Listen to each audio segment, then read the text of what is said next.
We're going to call this meeting to order. If everyone would rise for the invocation, and Reverend Bill Cornelius with Church Unlimited is going to lead us in the invocation. Then we will have the pledges after that. So thank you.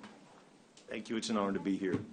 Father, thank you for this morning. Thank you that we get to be here. Lord, I thank you, God, that you are a God of justice and of fairness and of truth. And I pray that that will always prevail in this court. We thank you for each person that's here. Thank you for the service that they bring this community. Bless each person. Bless each issue and decision made. In your name we pray. Amen. Amen. Pledge allegiance to the flag of the United States of America and to the republic for which it stands, one nation, under God, indivisible, with liberty and justice for all. Honor the Texas flag. I pledge allegiance to thee, Texas, one state, under God, one and indivisible.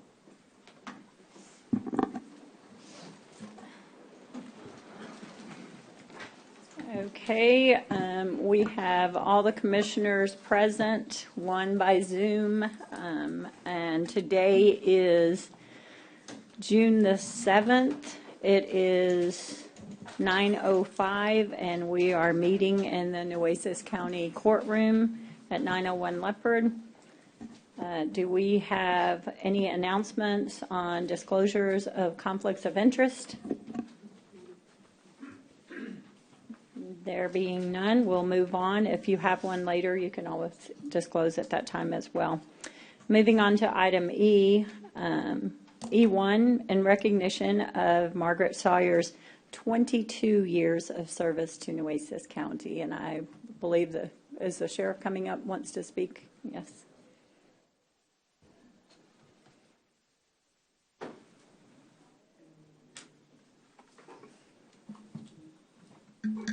Judge and commissioners, we're here to celebrate 22 years of public service by Margaret, and it was an amazing run. Come on up, man.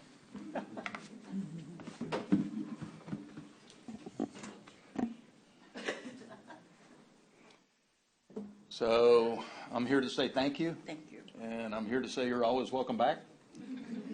And I'm here to tell you that I'll pray for you and your family in the next part of your journey. And thank you. Hey, Daniel, come up here and speak a little bit. Or Captain Willoughby, somebody that was personally familiar with Margaret's service in our jail. Tell us a story. Oh, no. Just 22 years of very... In the microphone, please. 22 years of dedicated service, ma'am. 22 years of dedicated service. Good Awesome. hand all the time. That's it. 22 years. Really good at that. We are very appreciative, very thankful for people who give so many years of their time and efforts like you, and apparently such well-respected friends that really believe in the job that was Judge, I performed. think Deputy Garcia wants to share. Sure. Good morning, Judge Scott, Commissioner Matas, Commissioner Hernandez. Commissioner. I'm not going to say how long ago, because I don't want to say how many years it's been. But when I used to work patrol, I used to go and eat at a restaurant, and I would park my patrol car outside, and I'd go inside, and this young waitress would come by and take my order. And then sometimes she would say, "Hey, can I talk to you?" "Sure." And she would say, "Hey, what does it feel like to be a sheriff's deputy?" And I used to tell her, "It's great. I get to drive around in a patrol car around the county." "Oh, that's nice." I said, "Yeah." So, she would ask me a few more questions, and I'd have my dinner and leave. Then a few days later, I'd go back to the restaurant, and that waitress would come back and take my order, and she would say, "I want to ask you some more questions about your job. What else do you like about it?" And I used to tell her, "Well, I get paid, and I know that I have paid vacation and holidays." I said, "You can't beat it." "Hey, that's great." I said, "Yeah." So every time I would go to the restaurant, that waitress would come up and ask me questions. And one day I went back to the restaurant there to Pizza Hut that was on Woodlawn, and the waitress wasn't there. So I said, maybe she's off. So I went back another time. I didn't see her again. This happened about 2 or 3 other times. So finally I asked one of the waiters there. I said, "Hey, where's that young waitress?" "Oh, she left. She's gone." I said, "Oh, okay." So I felt sad. Well, one day I was at work, and I look, and there she is, wearing a sheriff's uniform. And let me tell you another little part of that story. She became my partner when we would take prisoners out of town to San Antonio, to Laredo. We would drop off prisoners and pick up prisoners and bring them back. And she was my partner, and we would do that. But I want to apologize to her here right now in front of everybody, because one time I did get us in trouble, and I'm sorry. We were coming back from Laredo, Texas. We had dropped off a prisoner, so we had no prisoners in the van. We were coming back, and on the side of the road we see a lot of vehicles parked. So I said, Margaret, turn around, let's go back. Maybe they need our help. So we turned around, and there was a line of trucks parked. And we got down, and we said, is everything okay? And they said, yeah. We're having mechanical problems with some of our trucks. Oh, okay. So we looked, and it was a circus traveling. And we were getting ready to leave, and we looked, and they had an elephant. And I told Margaret, hey, Margaret, can you take a picture of me with the elephant? So Margaret took a picture of us with the elephant, and then put on there, hey, look what I found. Can I take it home? So sorry for getting us in trouble that time. But I want to say you were the best partner I had out there. You always came true. You always were there. And sometimes we had some prisoners that sometimes they get a little bit violent. And you would always pick up on my cue, and we would calm them down. So I really enjoyed having you, and we're gonna miss you very much, because you are a loss to the Sheriff Department. But we appreciate all the years of service that you gave us and the community for serving and protecting all of us. So thank you. Love you very much.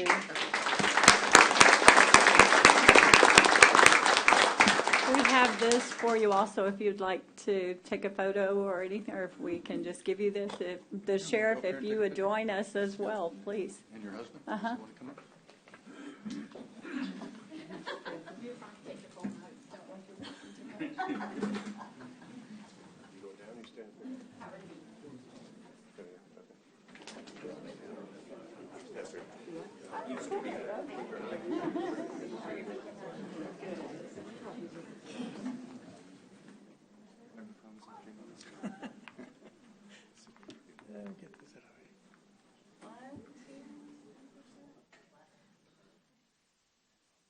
One more. 1, 2, 3. Congratulations. All right. Thank you, ma'am. Thank you very much. Congratulations. Thank you, Sheriff. Good job.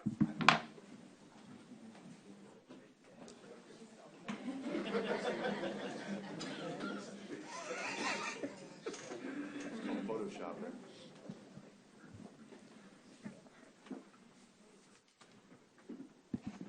And number 2, in recognition of Robert Leal's 23 years of service to Nueces County. Robert, Elsa?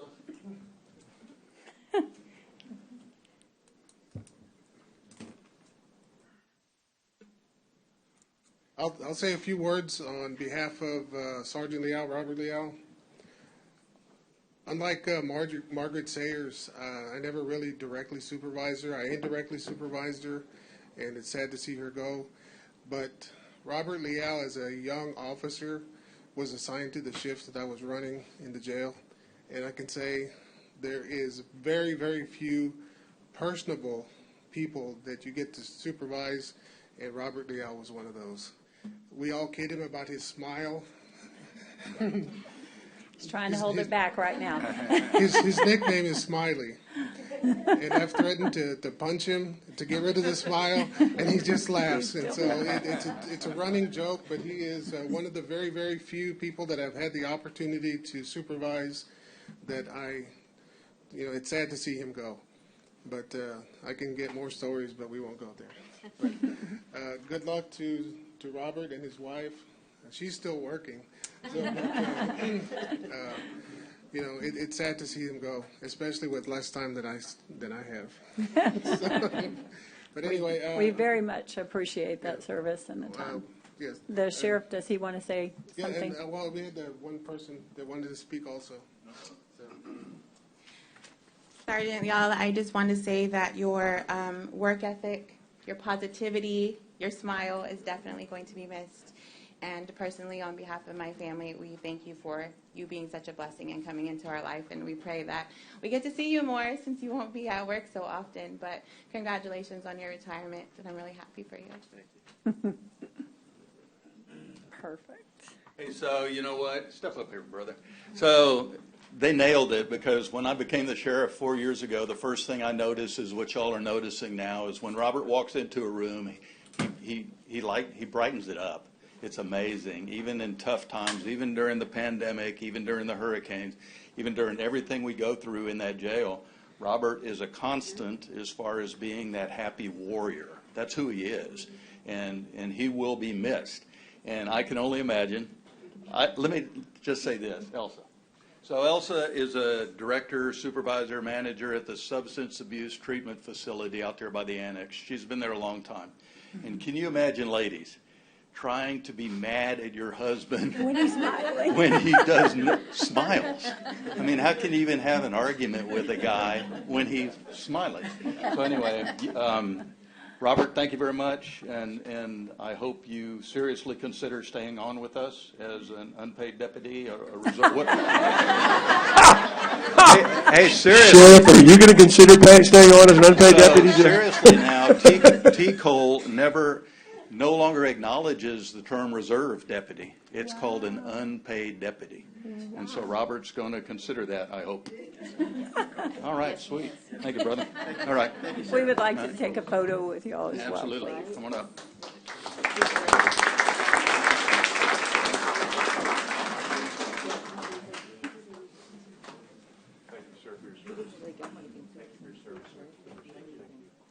Robert, thank you for your service, man. Thank you, John.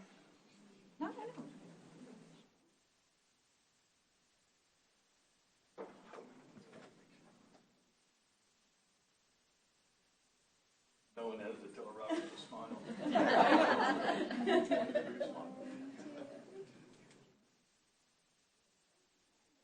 One more.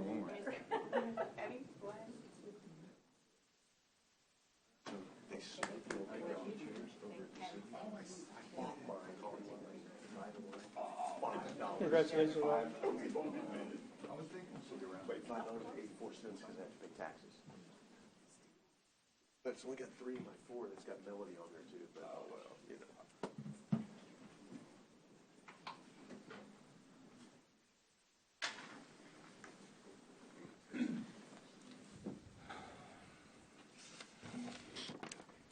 In recognition of Corpus Christi's police officer Sean Barnes earning the 2023 Frank Adams Outstanding Volunteer Service Award.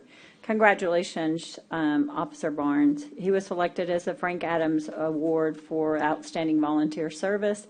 This award illustrates the outstanding work of Officer Barnes and the commitment Nueces County has placed toward mental health services and interventions to connect individuals to treatment and avoid unnecessary incarceration. This award will actually be officially presented to Officer Barnes at the annual... Attention, please. A fire has been reported in the building. A fire has been reported in the building. Please proceed to the stairway and exit the building. We're recessing at 9:17. I like to light a fire within the Don't go far.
Hey, it is 9:19. That was a false alarm. We are back in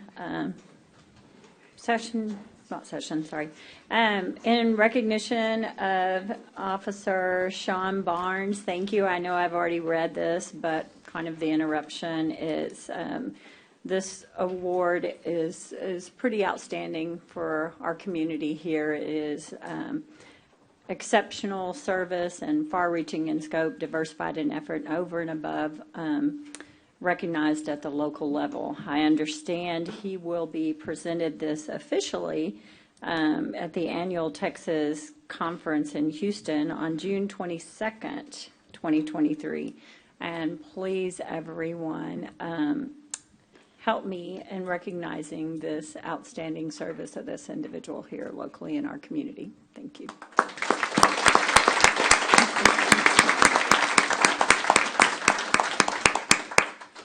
We would like to bring you up if you would like to say anything. We'd like to do a photo as well. And I'm sorry we will have to get this to you because Commissioner Gonzalez is out and I know he will want his signature on this proclamation. So, but thank you very much for everything you do for our community.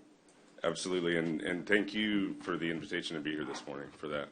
I don't usually light fires in buildings. I'm trying to light a fire within everyone, right? But I really do appreciate y'all having me here to do this kind of like public announcement and whatnot. But besides the award in and of itself, really the nomination was like the honor of it. That was where I find like the honor in it, because really the award to me is affirmation. It's affirmation that our area is doing some really good things, because I'm just a composite of all the people around me, right? The Local Mental Health Authority, MHID, really adopted me a few years ago and really helped build and nurture me as well. But on top of that, my employer, the Corpus Christi Police Department, and my boss, Chief Shower, they give me an absolute ridiculous amount of autonomy. They're just trusting I'm doing the right thing. And it's worked out a lot because I'm able to get a lot more done. But then also, too, with all the other community partners. I've been in here before. You guys have heard what I've had to say a couple times, and y'all have all been very nice. Everyone here is action-focused, and I mean, like, everyone in this area is action-focused, all the partners involved. And that really leads me to a premonition. The premonition is this. Within probably the next 3 to 4 years, 5 at the most, I think our area is quite literally going to become the replicable template that is propagated across the state as the template to use for all the interrelated items that mental illness, substance misuse, homelessness, and the associated justice involvement. I'm almost absolutely certain of it. And so we'll see what happens what that looks like exactly, but it's going to happen. So anyway, that's all I have. Thank you. Thank you. Thank you very much.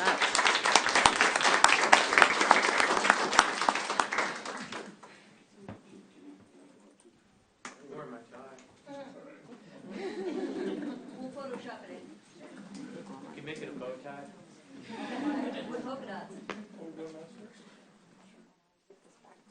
I guess we can just leave it.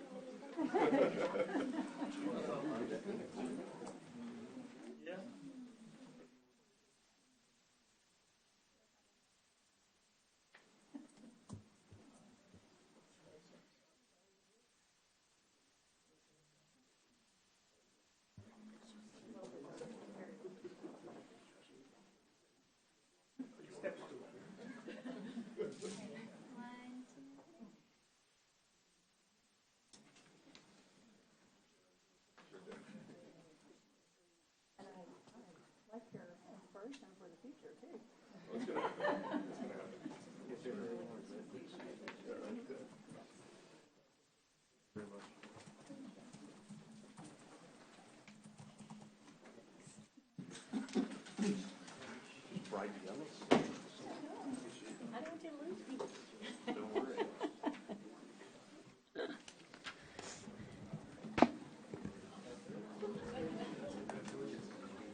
Thank you.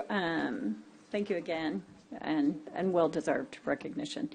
Moving on to item F, F1, in recognition of the month of June as Elder Abuse Prevention Month. And Francis is going to read that proclamation. In recognition of Elder Abuse Prevention Month, June 2023, whereas our elderly or disabled residents are vital and integral members of our society and their wisdom and experience have enriched our lives. And whereas abuse of the elderly and people with disabilities in domestic and institutional settings is a widespread problem, affecting hundreds of thousands of people across the country. And whereas in 2022 there were 119,448 completed cases of elderly and disabled persons abused in Texas, of which 84,655 were confirmed. And whereas elder abuse is grossly underreported because the elderly who are being abused find it very difficult to tell anyone and are usually ashamed and sometimes afraid. And whereas elder abuse happens to men and women of all income levels, all cultural and ethnic groups, whether they are in good health or incapacitated in some way, in poor neighborhoods and in suburbia, and whereas many of the cases investigated by adult protective services in Texas involve self-neglect, and it is our duty as citizens to reach out to people in need. Now therefore be it resolved that the Commissioners Court of Nueces County does hereby proclaim the month of June 2023 to be Elder Abuse Prevention Month in Nueces County, and urge all citizens to work together to help reduce abuse and neglect of people who are elderly or have disabilities. Do I have a motion? Second. We have a motion and a second.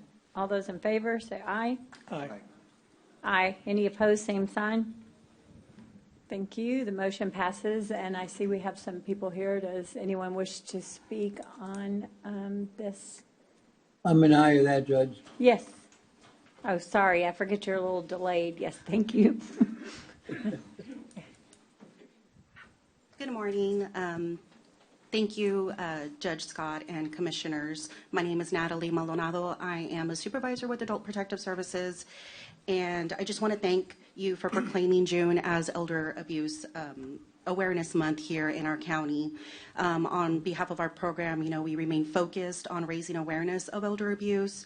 On behalf of our program, we would like to thank all our first responders, our judicial partners, for their continued support in helping us carry out our mission. I would also like to recognize our team, if you can please stand up. Our team works tirelessly day in, day out, and I'm so proud of them.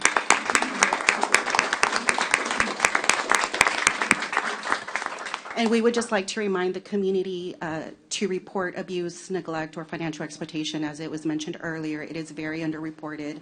Our hotline is 800-252-5400, and can also report online at www.txabusehotline.org. And thank you for recognizing this very important mission of ours.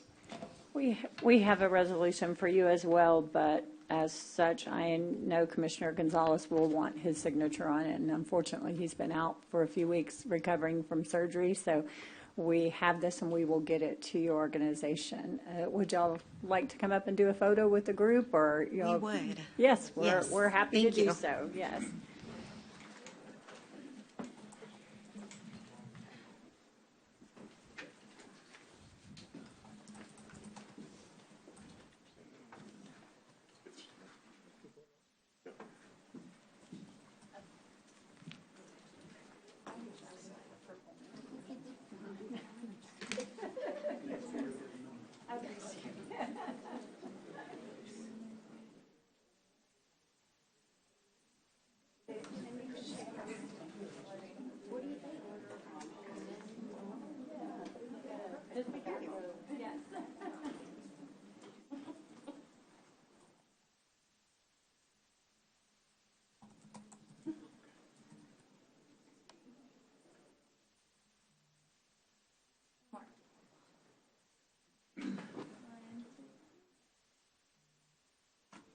Thank you all very much. Thank Thank you. you all. Thank you very much, everyone. Thank you for your service. Thank you all do.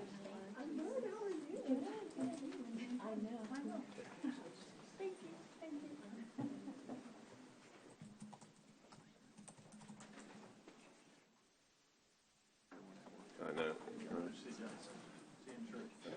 been gone a while.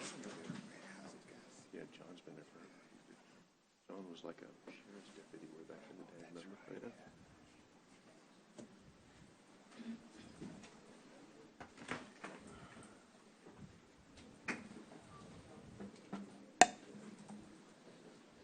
And next, item 2, in recognition of Corpus Christi United Little Miss Kickball hosting the 52nd Annual State All-Star Tournament, June the 30th to July 2nd, and this is out at the Oil Belt Little League fields. You want to read the proclamation, please? In recognition of the Corpus Christi United Little Miss Kickball All-Stars 2023.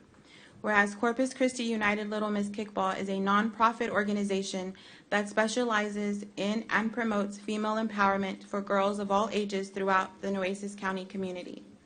And whereas Little Miss Kickball began in the 1970s to provide more opportunities for young girls to get involved in sports at a time where the options and access for them were still limited. And whereas in doing so, Little Miss Kickball has been providing the young girls of Nueces County not just an opportunity to participate in a sport, but also to reap all the benefits that children get from participating in a sport. And whereas throughout the years, research has proven that children who participate in sports have improved social skills, a better understanding of social responsibility, that teamwork and effective communication helps solve problems and accomplish shared goals, and seeing their hard work pay off help to grow their self-confidence. And whereas while Little Miss Kickball originated in Corpus Christi in 1970, it has grown and is now played in 15 leagues throughout the state of Texas, including Alice, Austin, Brownsville, Fort Worth, and Robstown. And whereas the regular season schedule, which extends into June, includes league games and tournaments matching teams from various leagues. The program concludes with a state tournament pairing all-star teams from the different leagues during the July 4th weekend. And now, therefore, let it be resolved that the Commissioner Court of Nueces County does hereby recognize the hard work of the Corpus Christi United Little Miss Kickball League players, coaches, and parents, and further congratulates them on being chosen to host the 2023 All-Star Tournament the weekend of June 30th of 2023 and bringing the Little Miss Kickball Leagues throughout Texas to visit our beautiful community. So moved, Judge. We have a motion and a second. All those in favor, say aye. Aye. Commissioner Gonzalez, are you an aye? I'm an aye now. Thank you. Thank you, sir. You're doing good on there. We have also the same proclamation or resolution that needs to be signed by Commissioner Gonzalez. He is out, so we will get that to you. I don't know if there's anyone here that wishes to speak on behalf. Hello. I'll try to get those signed by tomorrow, Judge. Okay, thank you. I have to wait. Yes, hello, my name is Ronald Allen. I'm the president of Corpus Christi United Little Miss Kickball.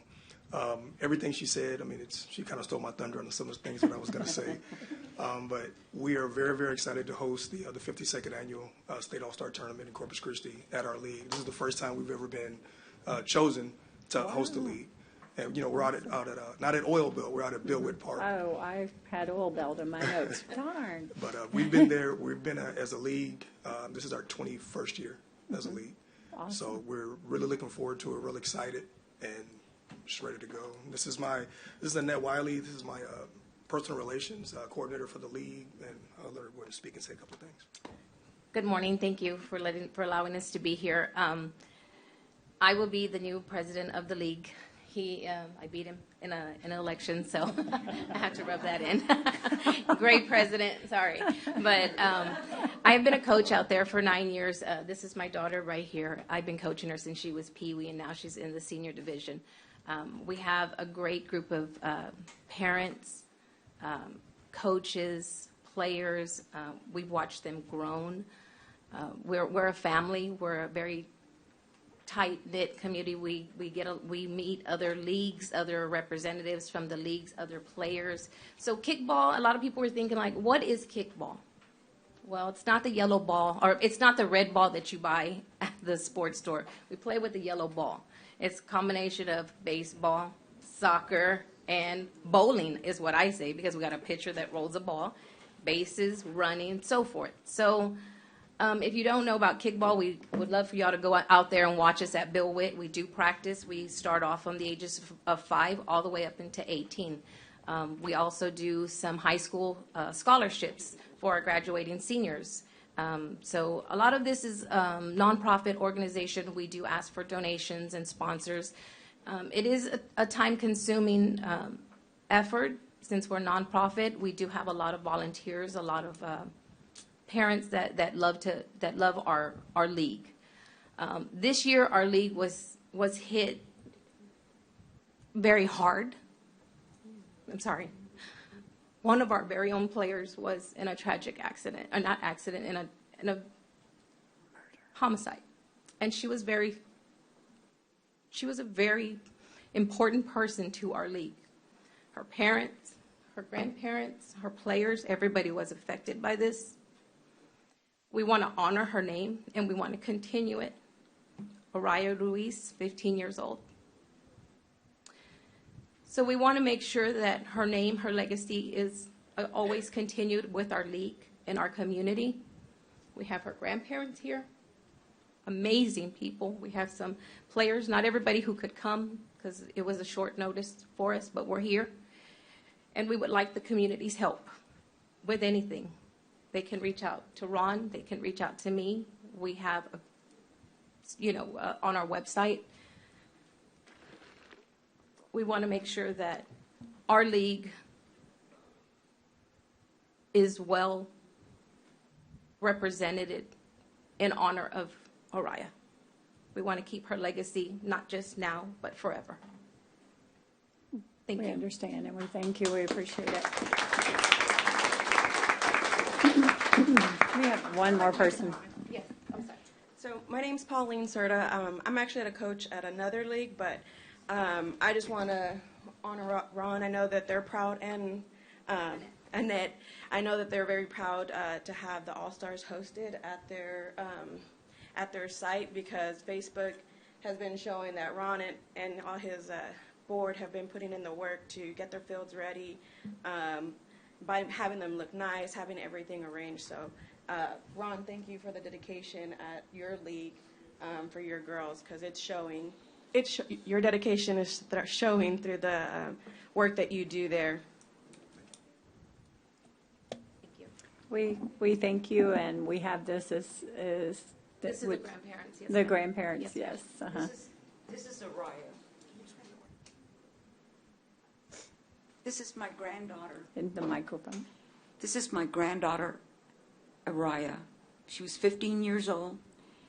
She was the young lady that was murdered Friday, June the 2nd. All we're asking is for justice. Mm-hmm. It occurred there in front of her house. My son, Jim, is a single father, and he was raising Araya with our help. And he did a real good job. With kickball, it's always the moms that are there. Well, Jim was one of the moms. He was a dad to a lot of the girls. And it's amazing how through a sport we are raising young ladies to be independent, to be forceful, motivated, and leaders. And I was talking to Ron earlier, and he said he looked at some pictures of past players, and they are graduates. They're being very productive. And I want to thank the league, and anything that the community can do to support this tragedy would be appreciated. We are so very sorry for your loss very much. And if I could, before we ask if y'all want to do a photo, if I could everyone Want to stand and let's do a moment of silence in Arias.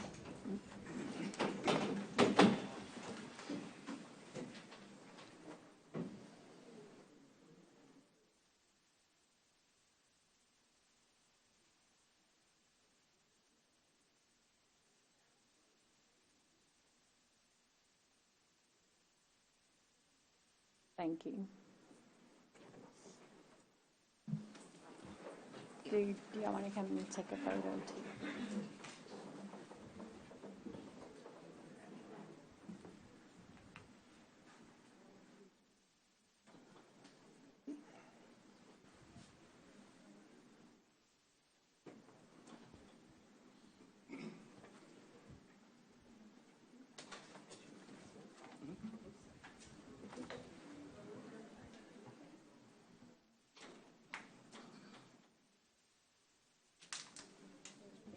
Sorry for your loss, Mom.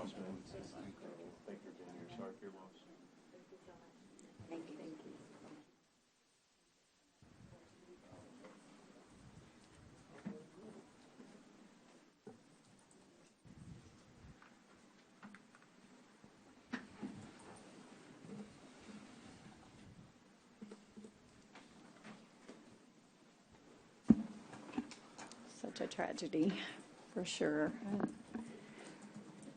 Do we have anyone signed up? Okay. Moving on to item G, public comment. First, we have up Michael Ridgers. If you would state your name and address, please. My name is Michael Ridgers. I live at 5918 South Oso Parkway in Corpus Christi. Judge, Commissioners, I'm speaking in opposition to the issuance of certificates of obligation for the building of a hospital. Certificates of obligation were designed to allow governments to fund needs for which funding is not immediately available in a budget and there's not time to get voter approval. This means of financing has morphed over the last couple of decades into a government credit card, which is being used to charge whatever is wanted. It no longer seems to be a needs-based system. It seems to me that there's a fear of taking this project to the voters. There's no perceivable rush to build a hospital for $45 million, $85 million after interest is added in. Put the question to the voters. The suggestion has been made that the payback will not be in the form of higher taxes. Although that may be possible, in my estimation, that's a stretch. If this project will not raise taxes, the voters will most likely vote it in. Give them a vote. It's also been suggested that this project will revitalize an area that might not otherwise be revitalized. I've lived in Corpus Christi all my life. The area that we're discussing has not changed in many decades. It was pretty much the same in the 70s when Memorial Hospital was the premier medical center in Corpus Christi.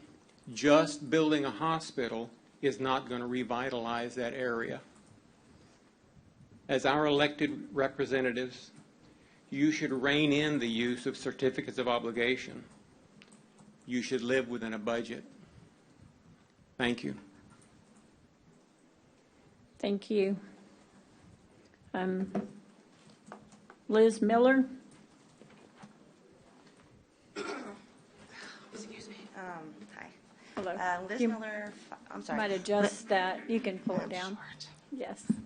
All right. Liz Miller. Is that better? Yeah. 5139 Tomahawk, Rossdown. Y'all know why I'm here. There are 1,000 things I'd like to address with animal services, but this is priority. Pentobarbital is a Class 2 scheduled DEA-regulated controlled substance. The only drug more regulated, considered more dangerous by the DEA, is heroin, peyote, ecstasy, and the like. Though there are currently legislative efforts to upgrade fentanyl to a Class 1, it is currently still in the same class as pentobarbital. Excuse me. Between October 3rd and February 3rd, exactly 4 months, Animal Services cannot account for 33.5 milliliters of pentobarbital, a drug equated to fentanyl by the DEA, and spilled an additional 10 milliliters of the drug in a sink. There's air quotes on that. On top of that, the spill was so insignificant to Animal Services, they did not even document it for 2 weeks to 3 months after the incident.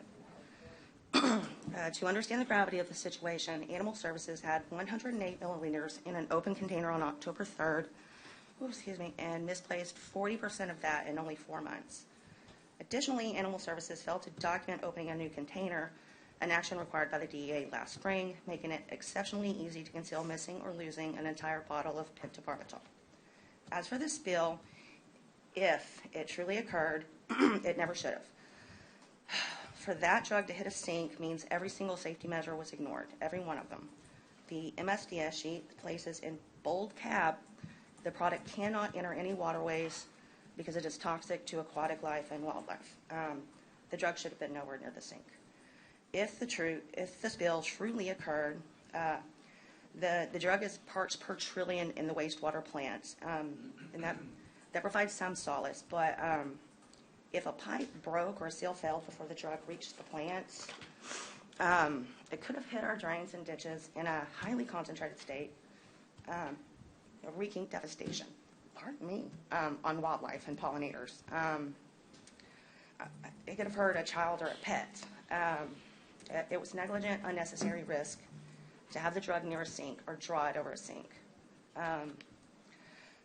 Based on all the errors, the disregard for safety, not following the regulations, there are only 2 camps. The first being that Animal Services is euthanizing off the books to adulterate live release numbers, which is illegal. And the second camp is you have an addict or a dealer in the facility, which is also illegal. And 4 of those ACOs have county fleet vehicles assigned to them. I hope you're able to take action today and either take the drug away from Animal Services and outsource euthanasia to a vet, or get the manager out away from the drug by termination. I don't care which. I have lost all trust in his ability to manage that department with humane standards. I appreciate your time. Thank you. Judge, something that I know we do during public comment is not engage, but these are some pretty serious accusations, and we have our chief law enforcement officer here and our county attorney here, and so if that is a statement that is being made with some merit, I'd like for that to be investigated or for us to get a report back to us, because that is concerning if it's true. Ms. Miller walked off, so I'm not sure that that was a statement made just to make and walk away. But I'm very concerned at what was brought up. So if we can get a report back to us. We're going to do that today. I submitted that report, Commissioner. Yeah. So we'll have So that we're going to report then. talk. Okay. We're going to talk visit about this. it today. Thank you. Yes. Is there anyone else here who wishes to do public comment that didn't have a chance to sign up? Good morning. How are you? Doing good. Doing great. How are y'all doing today? State your name and address, and I will put you on here, Dustin. All right. Dustin Cronin, 5026 Yorktown Boulevard.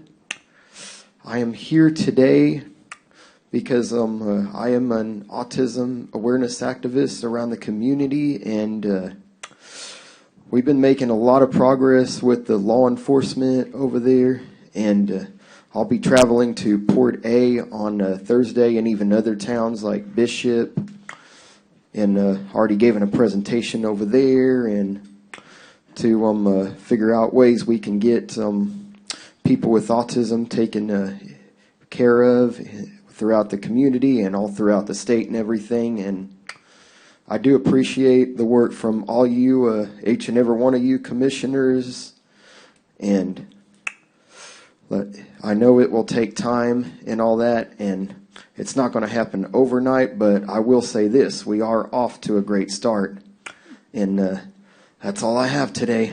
Thank you very much. Thank you, sir. Thank you. there are no others, then we will move on to consent agenda. Does any commissioner have any items on the consent agenda they want to pull for further discussion?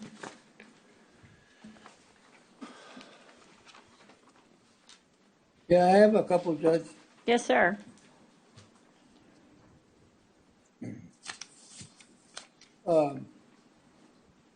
Item number E. Item number E on the land, number 1, 2, and 3. I like to put those so we can. I want to vote separately on that. Okay. Well, I agree with her. Well, I might agree with everything else.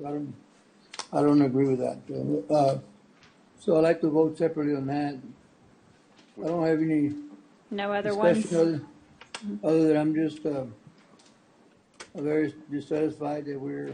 We'll pull those in paying- a second. Did you have any other ones, Commissioner, that you Oh, I'm wanted sorry, to pull I'm out sorry. for questioning? Also, number H. H? I want to discuss number H. Okay. Okay. And that's all I have. Okay. Judge, I just Anyone had else? A couple of quick questions on N and Q. N and Q? Yes, ma'am. Anyone else? Then I will accept a motion to pass all the consent items excluding item E, numbers 1, 2, and 3, H, N, and Q. So move.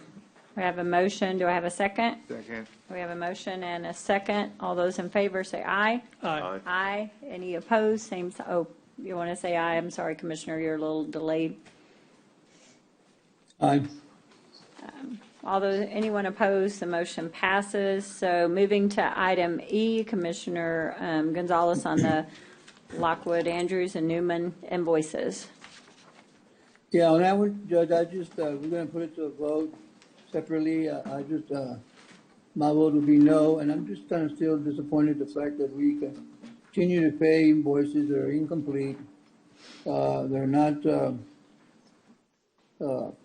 Mr. Credible Pimentel to is me, they're here. not Do you want credible, to they're talk not, about these LAN invoices, Juan? and, we ask for information, and the information is not any better than we had before. And I've gone through those invoices. I know that they've done some of the work. I don't know how much work.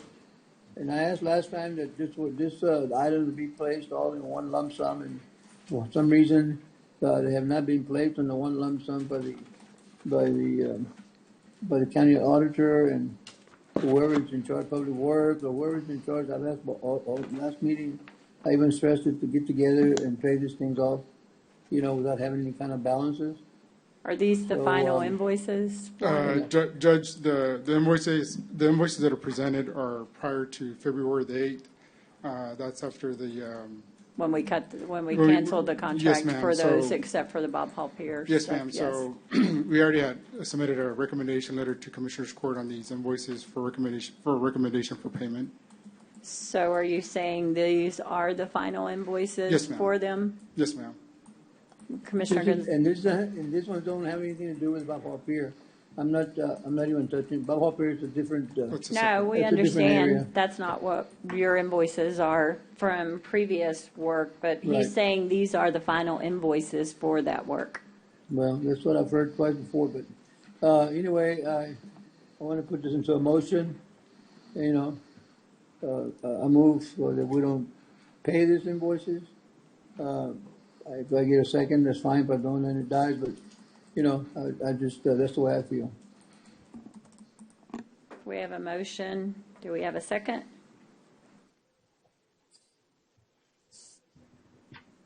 And so to clarify, Juan, you're good with this? Yes, sir. Yes, sir. We reviewed the invoices, Judge and Commissioners, and we're recommending them. And this is the And this is the final final? for It's a- everything other than what they're working on Bob Paul Pier. That's correct, Judge. It's up. These invoices are up to February the 8th. Up to. Okay, we have a motion from Commissioner Gonzalez. We don't have a second, so that motion fails. Do we have a motion to pay these as the final invoices And So moved, Judge. we have a Second. motion and a second to pay these invoices.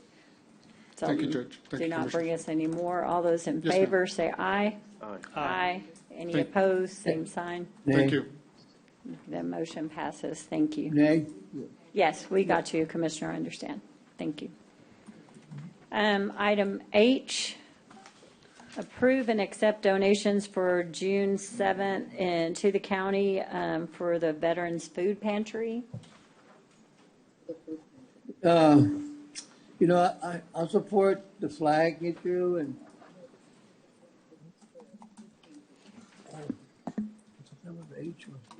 Yeah, this was an outside donation that they have to come to court. We have to accept it, but these were Oh, okay. individuals that gave them money for this, yeah. Okay, that's Yeah. a donation given to them already? Yes, we just have to accept Okay. it for them to be able Well, to. I really accept that all the time, you know. Yes, okay. So is this just it doesn't have a list of who it was from? Is it just a bunch of different people or something? On mine didn't, but It says donations, so it was multiple donations, but it's a total to accept is $10,754.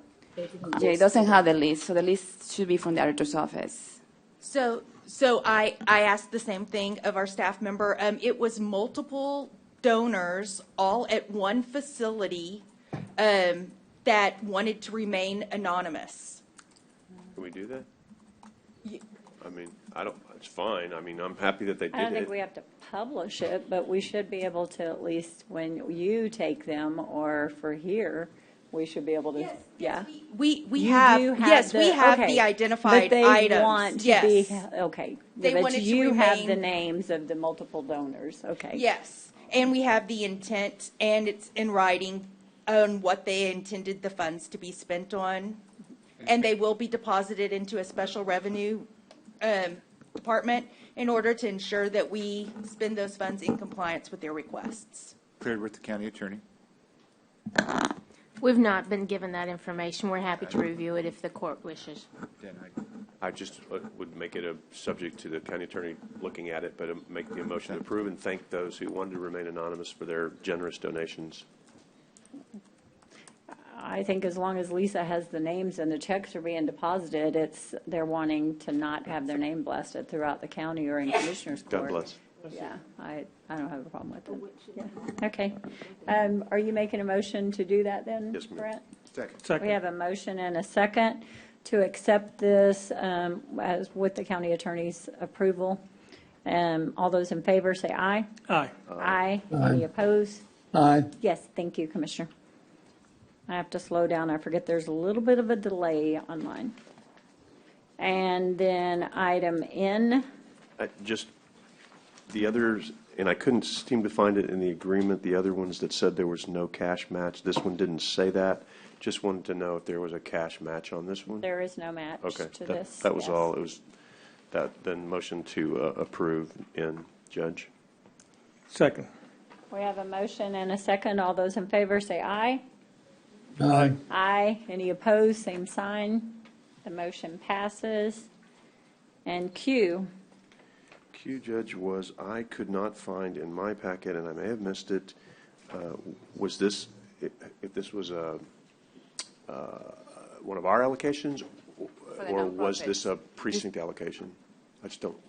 This should be for the nonprofits, but they're gonna expand is that. Out of that in that- nonprofit money? Yes. Okay, yes. that's all I was, This is, okay. they would have already received their check, but they were waiting. They finally met all the requirements. They turned in everything, so now we can write their check. But it's part of that initial. Great, that was it. So this was a countywide Yes, authorization. yes. Great. The motion to approve, Judge. Second. We have a motion and a second. All those in favor say aye. Aye. Aye. Thank you. Aye. Any opposed, same sign. The motion passes. So moving on to the regular agenda items then. Item A, this is something I haven't ever done. Receive, open, and enter into the minutes the applications for Nueces County Bank Depository, Nueces County Bank Sub-Depositories, and the Nueces County Clerk and District Clerk Registry Funds Depository. She The court manager is going to open them and read them into the minutes. And then they will be referred to the investment committee, and we will meet for recommendations, and they will be brought back. I think we're going to try to do a special meeting next week, Wednesday, the 14th. Oh, we don't have them yet? They're right next door. They'll be here in 1 second. I don't. They probably, they have a couple of, it's going to take a little bit bringing them in. There's a couple of.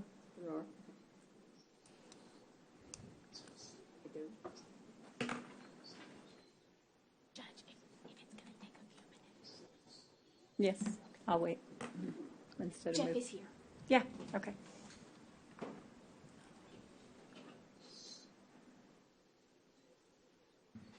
Here they come.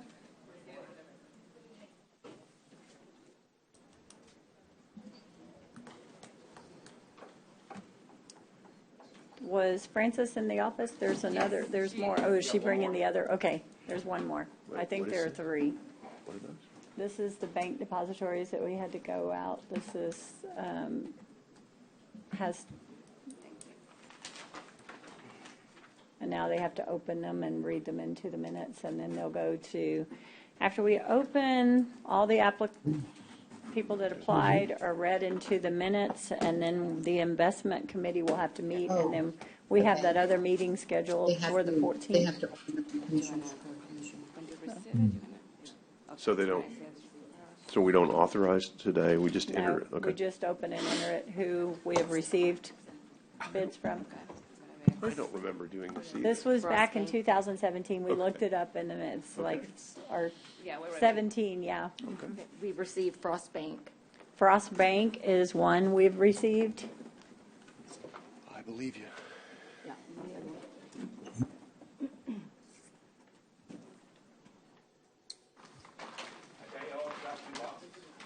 There's three, yes, we have it all. I've received Prosperity Bank. Let me see.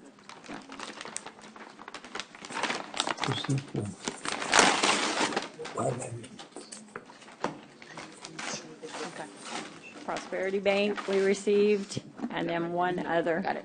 Mhm.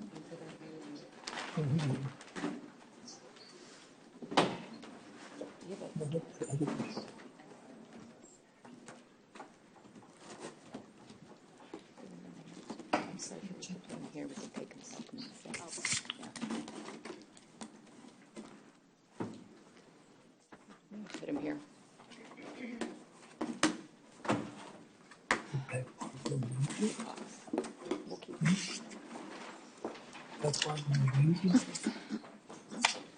Plains Capital Bank. Plains Is the Capital third. Bank are the three banks we've Yes. received. Yeah, I'm going to put him up here. Do we have to vote on the meeting or anything? There's nothing we have to do other than it gets referred to the investment committee? The selection. The selection committee? The selection committee is the investment committee, which is made up of your office, myself, Tax office, tax office, the auditor's office, the auditor's office, court administration, and and the county court attorney. administration. You may want to announce when we're going to meet. We were going to meet next Wednesday. Oh, No, we're going to the meet selection committee tomorrow. Thursday at 2:00 to go over this, and then the meeting to vote on this will be next Wednesday, June the 14th. Correct. Yes, to make the selection, yes. Duly noted in the minutes. Thank you That would very be much. a special meeting or just a committee A meeting? special meeting, only for that item, yes. Got it. So that's all we have to do with that? We're good? Okay, item number 2, discuss and consider approval of dune protection permit for mitigation and compensation of previous impacts. Scott, you're up. Yes, ma'am. It's not on, I don't think. Anyhow, I can talk pretty loud. So we had this one on before, and Megan had put it on the Commissioners Court agenda, having not confirmed that the. Hang on, Scott, you got to have a mic. Hold on. Hello. Okay. Sorry about that. Yes. I just didn't want to hold us up. So we had this one on before. We had to not execute anything because when it got put on, we did not verify that adjacent property owners were notified. We tell the applicant that they're responsible for notifying adjacent property owners, but we have to see proof that they have sent out notification. We have that now. We're ready to bring it back, and I'll let Christine tell you about the details as far as, you know, what she did in working with the adjacent property owner. So the adjacent property owners, the Jones family, had sent a letter to the county and to the GLO voicing their concern about the impacts from the violation work that had caused some work that had crossed property lines, issues of stormwater and erosion. And that is one of the conditions of our permits from the county and one of the recommendations and rules from the TAC and the plan, that you cannot cause impacts from stormwater erosion and other stuff like that to your adjacent landowner. So that was already a condition in the approval letter that we had drafted up.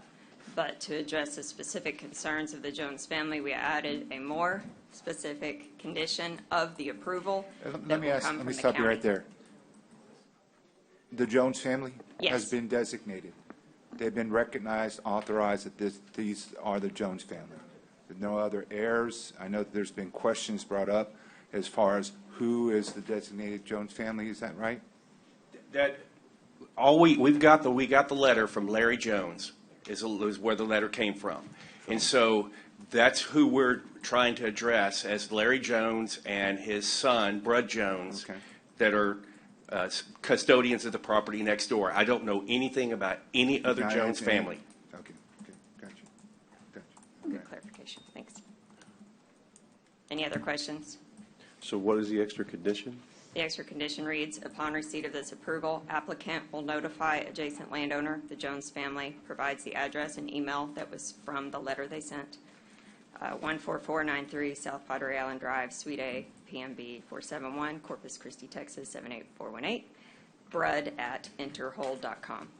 To schedule repairs to impacts on their property caused by the subject violation, the applicant will be responsible for obtaining the Jones family approval for proposed construction and access methods of repair, standards for repair, completion, and post-repair monitoring. So we're telling the applicant, if you have caused these impacts, you have to work with the Jones family to come to an agreement on them. And does the applicant acknowledge and agree that they've caused this impact? They have received a copy of the letter and have been talking to the Jones family's representatives. They haven't told me if they agree to it, but it's by rule from the TAC and the county's plan, any work that is authorized by a dune protection permit cannot cause impacts to your adjacent landowners. So there are impacts to them or the other adjacent landowners to the north, which would be the county. That's up to the applicant to repair those. This is just added condition to, because we received that letter. So does show the GLO it's addressed. Does BMAC agree that there's been impact? I mean, like, Yeah, go ahead. Yeah, this happened probably close to 2 years ago. I was notified by the General Land Office that there was some unauthorized activity going on this piece of land that sits in between the county park and the Jones family. And I could not verify. And then one day I went up on Park Road 22. I saw where the violations were. I issued a cease and desist letter because they had done impacts to dune and dune vegetation and wetlands without a permit. So they had unauthorized activity. So as a result of that, I worked with the Corps of Engineers, the General Land Office, and myself to get access to the property so we could assess what had been done. At first, they put up no trespassing signs, and we don't have any authority to go past that. And then they agreed to meet with us, let us all on the property, look at the damages that were created that were unauthorized. We did that, and then as a result, we have to go back through the process of going through BMAC and the GLO and issuing this permit to fix what has been broken. Not any construction past that. They just got to go and restore what was damaged underneath those unauthorized impacts. So that's what we're doing. So what I think I heard that say was that the Jones family got to be the final decider on whether or not the impact was taken care of? No, the Jones family, as an adjacent landowner, they have to be notified that this individual is going to fix these violations. And as a result of him fixing these violations, he cannot create any impacts to their properties, i.e. stormwater drainage. No, I get that, but I thought read that last part to me again, because it sounded like the Jones family got to be the final arbiter of whether they were fixed or not. And That's what I heard. maybe I didn't hear Well, it. let's, read it, and it should be clarified, because that sentence is open, and it should be monitoring for their property, should be added to the end. The applicant responsible for obtaining the Jones family approval for proposed construction, access, methods of repair, standards of repair, completion, and post-repair monitoring on their property, or on the Jones property, will be added to the end. Okay, so. Say that whole thing again. Yeah, sorry. Speak into the microphone a Yes. little bit better, because when you read it the first time, I was concerned too. Okay. Yes. The applicant will be responsible for obtaining the Jones family approval for proposed construction and access methods, so how they're going to do it and get on there. How they're going to Repair. repair the damages they've done on that. Because On when you the say that Jones first family. sentence, it sounds like, why do they need the Jones family? Yeah. Then I also put standards for repair completion, so, they get, on their property, they get to decide when it's done, and post-repair monitoring. So if they want any monitoring after the initial completion, that's between the applicant and the Jones family on their property. So every other applicant in the future, are they going to have the adjoining properties' names in theirs like this? And they, I would say if they submit concerned letters, we could note them, but this was added in an attempt to address the letter that was specifically sent to the GLO and the I get county. it. I'm concerned, what if there's a dispute that the two parties can't resolve on their own, then what happens? Because being in the middle of one of those. We do have the applicants. So all we're required to do, working with the General Land Office and the Army Corps, is to address violations on that applicant's property. If that applicant ventured off of his property and did something on an adjacent landowner's, which I don't know that to be true or not true. No, I'm saying, what if the two parties can't resolve a way to mitigate the damages? Who decides what happens, or does that property remain in limbo because someone doesn't agree? That's between if they're talking about damages on the adjacent property, that's between the two property owners. We're not going to get into that property dispute. We're just dealing with damages on the actual applicant's property. If there's damages on an adjacent landowner's property, then that adjacent landowner and that landowner here are going to have to work something out. And the applicant is? Bob Walters. Okay. So if Bob Walters and the Jones family can't work out their differences, does that stop the applicant from being able to develop his property? Not as long as he doesn't create any kind of impacts on the adjacent property. It shouldn't affect this Dune permit. Okay, I just don't want to. Yeah, there's no construction with this other than restoration of what's been done. Okay, I just don't want to put a condition in place that leaves it open-ended and people have to come back and they're still fighting over it and they can't move forward with the property because the two parties can't. I agree. It's a very good point. So you're saying you don't think this condition does that? I don't think so. Do you? No, that's why I wrote it specifically to say the applicant has to work with the adjacent landowner. And this is already a condition for approval that any impacts the applicant's responsible for. This just goes a step further to say, name the neighbor because we received that letter. Come on up. This is Sandy Hart. She's the applicant's representative with CEI.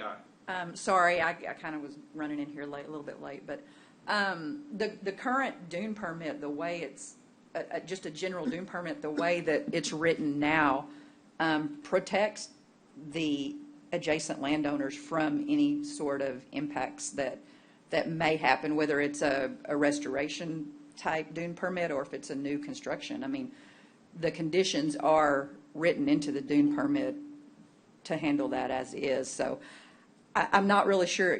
I know that she put in a new condition or an additional condition because of the letter coming in, but they were protected from the beginning. So I'm not. So do you object to this new condition? I haven't really, I came in a little bit late not to hear the entire thing, but I think it just protects them still just a little further, saying that, and if there is some disagreement that they have to work it out. And I agree with you totally. the Dune permit's not set up to work, agreement or disagreements out with landowners. That's not what that's for. That's what they should do, whether they agree that there was other issues or not. But this strictly protects the adjacent landowner and my client for the work that they're going to do right now to restore what they did. I mean, if you're okay with the language,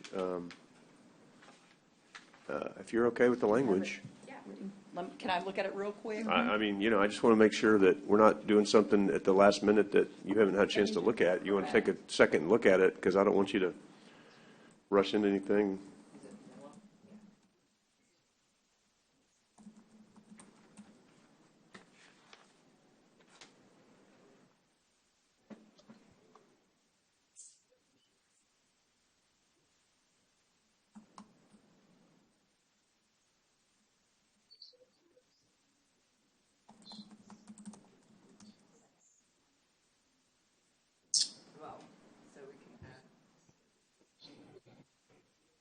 Yeah, because I'm not saying that there were impacts, because I'm not 100% sure that, I don't think so either. Speak into the microphone, please. Sorry. The microphone. It's my opinion and my position that I don't feel like the work that, or the violation that my client did impacted their property.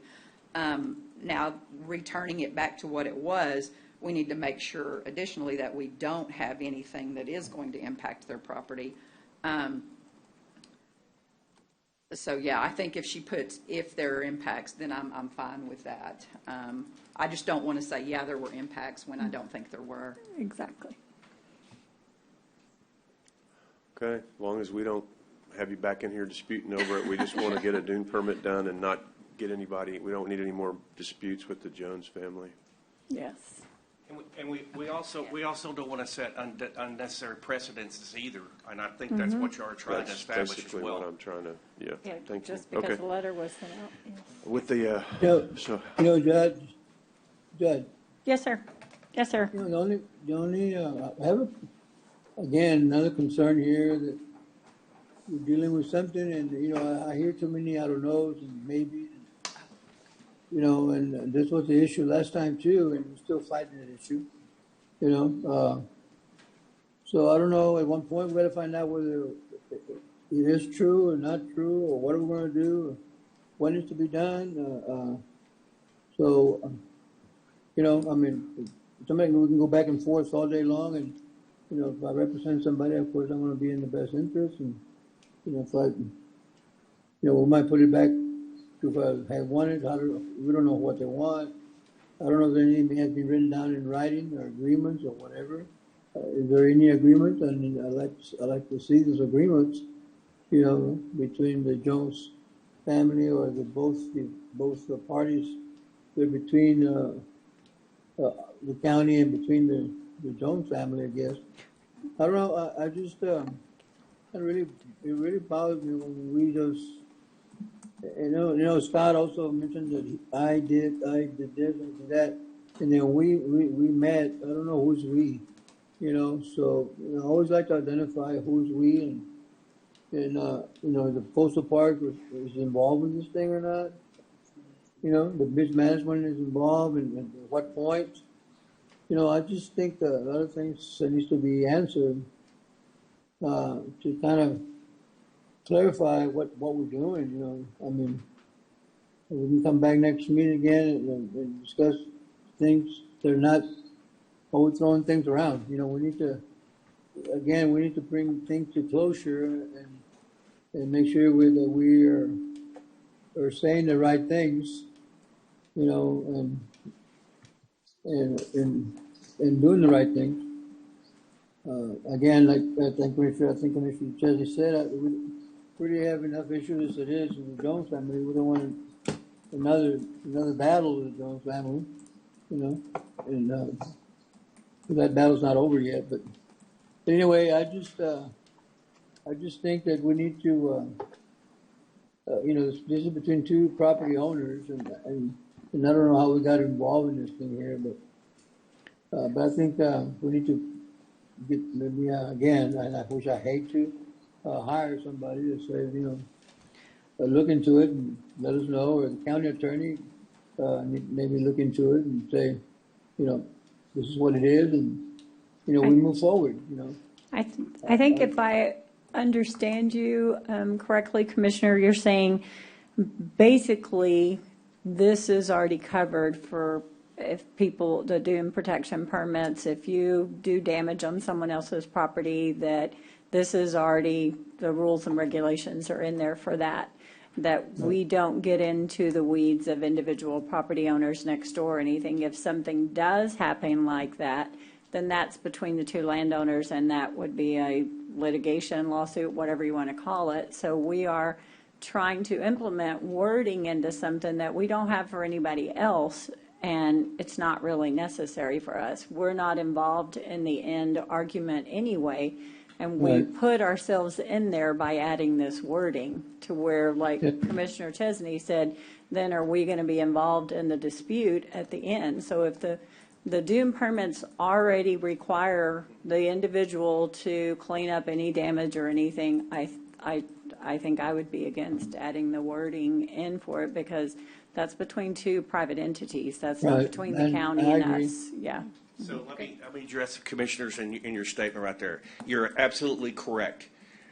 If we add this in here, we're going above and beyond, because if you read the Texas Administrative Code, if you read the beach management plan, you read the rules that we go by, even the recommendations that are in the beach and dune rules, the GLO has already commented on what they expect that we submitted to them for review to bring back to you. And so the GLO is basically, with our Dune Protection Authority underneath them, we have to have the applicant, the owner, address the violations. Anything, and we've warned them, they cannot do anything that's going to affect adjacent property owners. If they do that, then Judge, you're correct. That's between those two parties. We don't regulate those differences. And if they happen to have impacted their property already, which I'm not aware of, then that's between them. That's a big island out there. People go out there, they start moving dirt. Not always do we see it or do we know about it. We have to be Johnny on the spot monitoring everything, and we find stuff that was unpermitted activity all the time and have to go back and fix it. And so I know that Christine has talked with the Jones family members, a member, and I've talked with Mr. Walters, the property owner. He wants to do what's right. He wants to fix what he has to fix in accordance with the GLO. And we can't enforce him to do anything more than just that. That's all we can do. And like I said, I think that's already covered. Yep. So I think if we get involved, then we're getting involved in something in the future for other parties, and we're putting ourselves in the equation that's not Valid point. I necessary. mean, why put it in there at all? Exactly. Yeah. Exactly. I see your reasoning. Thanks for talking this out with us. That's a valid point. I mean, I would just, I mean, if that stuff's all covered, then just putting something extra in means they're going to have to go do it for everybody else as it comes up. I mean, it's Or will be included in the questions when there Right. are We problems got too. their We don't letter. want any part of that. We took it under, advisory. We got their letter. We were already addressing what we had to address with the state regulatory agencies and the federal regulatory agencies, because there were wetlands that were impacted. And so we're just doing our due diligence, just in approving just them doing the mitigation for impacts. And they're not allowed to impact adjacent landowners, including us, the county, because we're the northern adjacent property owner. Which they're not allowed to anyway, right? Yeah, I mean, exactly. So in other words. All the way around. Okay. So, yeah, it's a good point. I mean, do we really need it in there? That's the big question. I mean, I don't.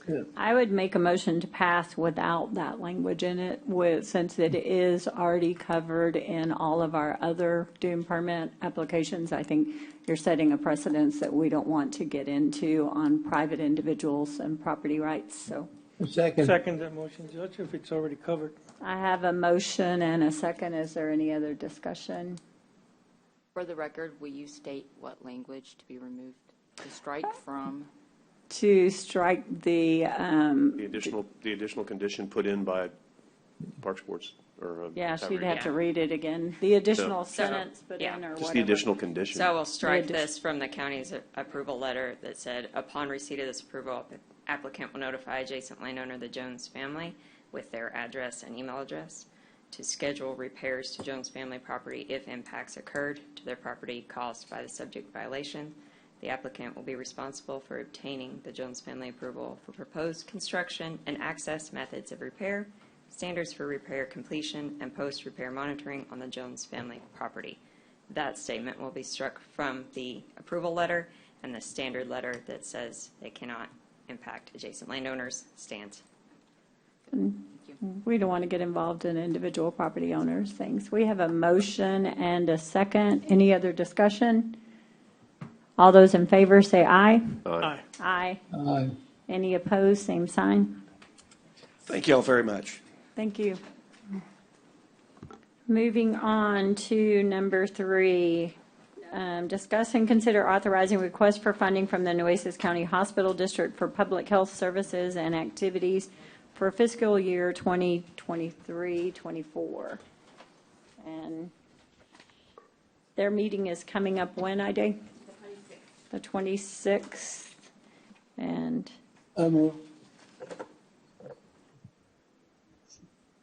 So this is, Any questions? yeah, I didn't have any backup, so just explain, what we're doing. So we met with them the other day as well. That's so, correct. So the yes. judge was there, so we were talking to the hospital district. So Yeah, I met with them also. I don't have a problem with that, so. correct.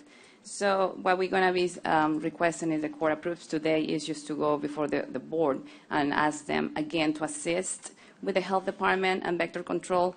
Last year they gave us, we have a contract for $2 million that covers health department and vector control. And also, also now we're going to be including the staff that is assistant at the Calderon building, the 2 staff that the court just moved, and also to include the mobile clinic. Second the motion. Okay, so is this additional funding request that we're making from the hospital district, or is this just shifting some of the funds that they paid It's for shifting before? some of the funds. They've already Correct. been paying for it. We're putting it all together. When we moved the gentleman from over there from Right. their offices, that moved. This is all things they have been doing. Correct. It was already under the mental health commissioner. So those the $273,000 is already was. And remember, it used to be 3 staff members. Now they're gonna just assist with 2 staff members, which includes the salaries, all the benefits, and then expenses for that particular system with the Calderon building. Okay, so this says with a 5% increase request. What the 5% is because now this is an agreement they assist in us, the hospital district. We have the separate agreement with the city that they providing the services through a different agreement, and that is going to be probably it's going to be the next meeting to bring that to the court to approval. That's what they requesting now from the city. Okay, so So basically, so it's for the health department, we're going to do the $2.3 million. So there's $2 million that they approved continued the last year, Commissioner. So you see this health department vector control, including the staff from Calderon building, which is the $273,000, and the mobile clinic, which is going to be the $40,000. and is any of this additional cost from what they were paying last year? No, Commissioner, is the same. 10,000 is. 10,000 is Yeah, on the- the Oh, the mobile 10,000, that's clinic. correct, Judge. It's 10,000 Just for the one. mobile Yeah. clinic, Right. which was already included in the last contract. So it was 30 before, now it's going And to that's 40. So it's a 10,000 additional to this Okay, so request. I think it's just really incumbent upon us as we go into what I believe will be a very difficult budget for many reasons, that we really make sure that we're not asking for additional funds from them, because we're going to have they're going to have a hard budget, we're going to have a hard budget, we're going to have, projected, some pretty difficult times. So I just want to make sure we're not asking for any additional funds from them right now, because I think they're going to have a hard time That's correct, giving us Commissioner. what they got based on what this budget could look like coming forward. And that's a little foreshadowing, but it's legit foreshadowing. So Correct. if you're telling me there's no, and then below it, though, this says this 1.765 with a 5% increase request, what is that? That is coming from the city. That's the request. So that's part of the expenses that they're going to be covered with the two. That's what Correct. Okay, so this sheet's not real explanatory. There was no Correct. backup in this agenda item, so I'm having to do this kind of on the fly. Correct. So if we could get backup in the agenda, Sure. so that we can look at it, it would be helpful. So this is because this doesn't even say, so this is the city's, like, it doesn't, it's not labeled. In other words, it just says Correct. 1.765 with a 5% increase. That's the city's request right now. So that's part of the 2 million that the hospital district is going to be covering from this, from the new, if they agree in the next meeting to cover, is the health department expenses. Okay, so the city, the Nueces County Hospital District has given us $2 million, or given the health department $2 million. It's not giving the city, it's giving us, it's with the county, correct? Which we give to the health department. Yes. So this 1.7 is what our actual costs were, and now it's going up to 1.8, which is still within the 2 million. Is that what that's saying? That's correct. Okay, so they're still allocating 2 million, even though we only need 1.853. So there's It's some 1.2, the 1.8 million is just health department, but the UCs are also vector control. So those Yes, two sir. departments, so the difference of the 1.8 million potentially that we're going to have with the city is going to be the difference, which is 100, I'm going to say like around 147,000. That's to cover the vector control expenses. So it's Okay, so- nothing in addition, both 2 million cover two departments, health department who- and vector control. Who prepared that? I put it like really quick together This today. isn't really good backup. This isn't explanatory to me. This wasn't posted online. I'm very concerned that we don't want to revert back to what we were doing before, and this is, this is not understandable in writing at all, and so I think I know what you're saying, but Commissioner, I'm this, not real sure, but this just isn't good. okay, yes, I totally agree with This this. is not backup. Okay, I That's totally not agree with you, backup. Commissioner, but the judge was there in that meeting. We went through the numbers, each number, the 273, the 40,000, and those numbers came straight for the budget that always allocate the hospital district. Okay, so And I don't understand this. This is not explanatory to me.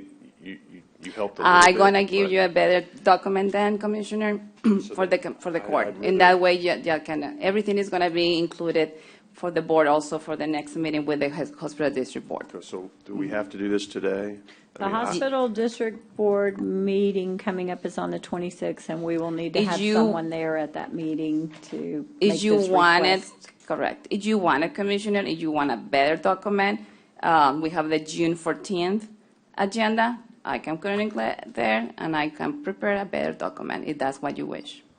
I just need to look to see. We have another. We also have the 21st we don't have- before the Correct. meeting, We so don't have a meeting on the 14th. we have a special one-item agenda Meeting. to approve those bank things. Well, I'm not going to be here. And then we You have the said you were June, possibly gonna and then we, zoom in, no? correct. No, I'm not going to be here. Okay. Correct. No. I do And then not. we have the June 21st. June, that's fine with me. I'd rather wait because I'm not understanding this. I don't think it's appropriate backup. I think it's probably fine, but I'm just. It is and- fine, I'm just gonna put it in the way that you wanna see it, I Commissioner. just want to. So your motion would be to move this to the June 21st? You want to table till? Approve. Oh, there was a There is a motion to and a approve second. already? Who- Jag. Yeah. I don't. So, So If y'all all understand it, great. This is not Commissioner backup. This is not what we normally do. Gonzalez, are you willing to pull your motion, or do you want to vote? I'd sure like to wait and see. No, on I the 20th. don't want to pull a motion. I think that, I understand it very clearly. We've always understood that we were committed to $2 million to the health district. When they moved over, they took over, still the $2 million remain. This year, now that they have the health department over there in Calderon building, only 2 days a week. I think right now, the amount is, the question is 1.8 million, but also includes the excuse me, what is it? Vector control. Vector control, Which yes. is added to that. And they're taking over the two positions that they're paying for now. They used to be there under them. They're now under the clinic. So, I mean, I don't see an issue with this at all.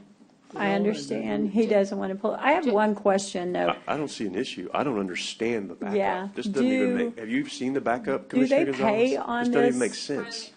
Or do we give them an invoice, they only pay what we actually get?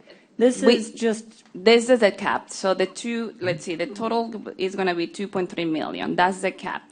And therefore, they're going to receive an invoice from us. We're going to send it. That's the process. We generate through the auditor's office an invoice. They pay us, we invoice them. Correct. And we send them to the Because I to the am health also, like Commissioner hospital Chesney, district. very worried about all of our budgets moving That's forward into correct. the next year, so. Already in the budget. Go For me, ahead. I'd like to move forward on this, but I think whatever you gave to Commissioner Gonzalez and to the judge may be helpful if you just kind of put it in an explanation. I should have. I make sure like. I agree with Commissioner Chesney. I would just want to hold off until we can get better backup. Correct. And I don't think it's going to be an issue for me. I just want to Okay. be able to see it, want the public be able to review it as well, just pull Correct. it up on an attachment, and then I should be good with that. But that's what I'll be voting against it, not because I think that this is the right I think it is the right thing to It do, is. but I want to see just better backup. I'll do it, Commissioner. Thank you. Scott, just for future, when you make motions, please include the dollar amount, because just approving that we're going to request funds and there's not a dollar amount in the Oh. motion. That way it's reflected in the minutes and clear. The amount, Commissioner Gonzalez, is $2,313,000 is what the motion would be for. And we have a motion from Commissioner Gonzalez. We have a second from Commissioner Hernandez. All those in favor say aye. Aye. Aye. Aye. Since I did have the meeting and have already met with them, it's hard for me to vote against. So those opposed, same sign. No. So the motion passes. With explanation that it may be fine, but this is We horrible need better backup, and I'd like the documentation. minutes to reflect that this is horrible backup with no explanation and makes no sense. So if the minutes can reflect that, that's my comment. Thank you, and that's my reason for voting no. Just call us. I mean, you don't have to meet with us in person. Just call us and give us the update. I agree.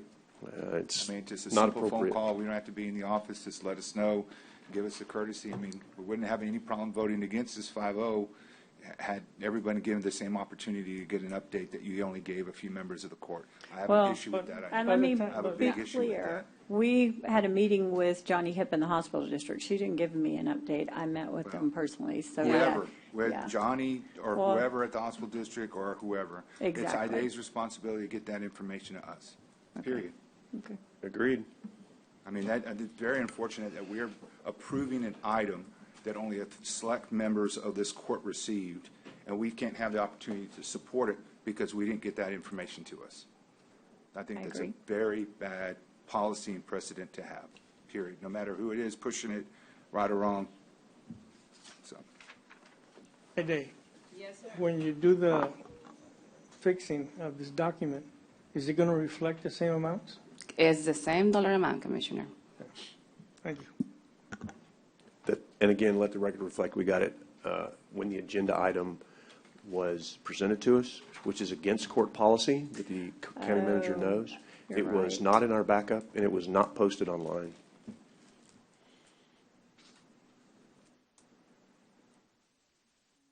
I'm going to change my vote.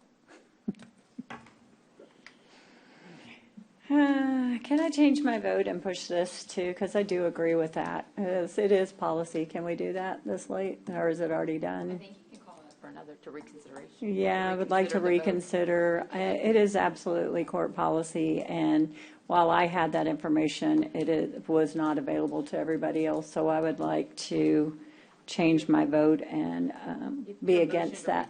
Motion to reconsider? You can just change your vote. Yeah. You can just change your vote. There's no, doesn't mean you can't change your vote. People change their vote all the time. That doesn't say you can't do that in Robert's rules. Which is fine. It's your court. And I think it's all going to pass. It's all fine. It's not a problem with it, but I do sympathize and I do understand it is court policy to have the backup and people not get it 5 minutes beforehand and have to vote on something like that, so. The effect is the same. And you're on the winning side, if you call it for reconsideration, then you can revote. Yes, I'm calling it for reconsideration. Second. We have a motion and a second to bring this back up for reconsideration. All those in favor say aye. Aye. Aye. Any opposed, same sign. No. Nay. Tunes, so it just flips the whole thing. So I'm making the motion to bring this back to the June 21st meeting with the support and documentation that I have received, that Commissioner Gonzalez knows, and to move this forward expedited, because their meeting is the 26th as well, so. I'm going to have the let's move agenda this. ready today. The backup Thank is just put in the legends. That's it. Absolutely. Based on the fact that I know you had gotten a backup, I didn't get a backup, but, I mean, I'll change my vote also for, based on hopefully I get a backup before the meeting. Yes, I agree. Thank you, Commissioner. And I guess I'll do the same, Judge, so make it a 5-0. It is court policy, so yes, I agree wholeheartedly. Thank you. Yes, so it's a 5-0 vote. Yes. Okay. And vote for table next. To the 21st. Okay. Yes. Got it. Item number 4, discuss and consider approval of agreement with TxDOT for contribution of right-of-way funds, fixed price in the amount of $525,622.27. Juan, are you going to talk about this for improvements of SH 286? Yes, Judge. Public Works is recommending the agreement with TxDOT, and it's for $525,622.27. This is a right-of-way request from TxDOT, and we do have the funding in we have partial of the funding yes, in our right-of-way funds. We can pay this out in 5 years, and we are opting to pay this out. We don't budget for this any longer, and I wasn't aware of this until I received the invoice from TxDOT saying that we had to pay it. So in the future, I think we might consider budgeting for this, since our balance in that fund is not enough to cover this. We have the first 3 years, I believe, covered with the balance in that amount, but years 4 and 5, we're going to have to replenish and come up with the funding for that. Yes. That is correct. And just explain this to me a little bit too. I read it and I had a big question mark on it. So tell me how this works again. And then Commissioner, normally every year the county sets aside monies within our right-of-way funds under Public Works. This is an improvements that are on State Highway 286, and whenever TxDOT goes out and requests right-of-way from some of these entities or constituents, it's part of our requirements that we have funding to support TxDOT for some of these improvements. So these improvements are on State Highway 286 from County Road 18 to FM 70. And so we're required through the state to assist with the. So they don't consult with us about this or anything. They just send us an invoice on what they do. Yes, ma'am. Normally this happened, I think, like 2 years ago. I think that was like 900 and something thousand, and we had the monies in our right-of-way funds to pay full. In this case, we're short the amount. Do we still put money in the right-of-way funds for that? I was told that we don't, that we needed to start again. Yes, ma'am. And, okay. And just an FYI, I got another call from from TxDOT. They are going to be doing some improvements from County Road 70, on County Road 70 from State Highway 286 all the way to Driscoll. And that's going to be another request that they're going to come back later on. And so how does that work? They can just, like another unfunded mandate from the state, they have the right to just tell us, look, we're going to do this and you got to pay without any contest from us? Jenny? Anybody? Anybody know it? Probably, but we can look. Yeah, I'd like to look at that because, I mean, I don't oppose the work. I oppose the, hey, by the way, we're fixing to bill you $500,000, you know, and another 500 coming, and it's not like we have that just sitting around. I mean, I know we may need to increase the budget that goes in our right-of-way fund, but I'd like to know the law on that.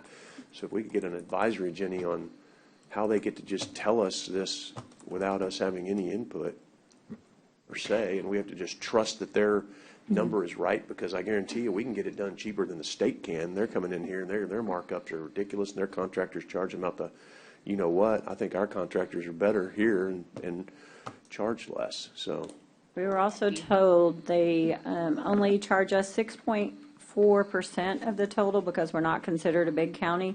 Normally, they charge others 10%. And if they don't use all of these funds, then we do get it refunded. Yes, we I get just it back. think the court might need a review on how this all works, because, Yeah, that's not a bad idea. I was shocked when I got the invoice and they said we just had to pay it. I mean, I remember, I know we've done it, maybe it's just, again, with this budget coming up, I'm nervous about everything, so I don't know where we're gonna come up with anything with this upcoming budget, so, I mean, we need to look at anything and everything that we can to save money, because it's gonna be bad.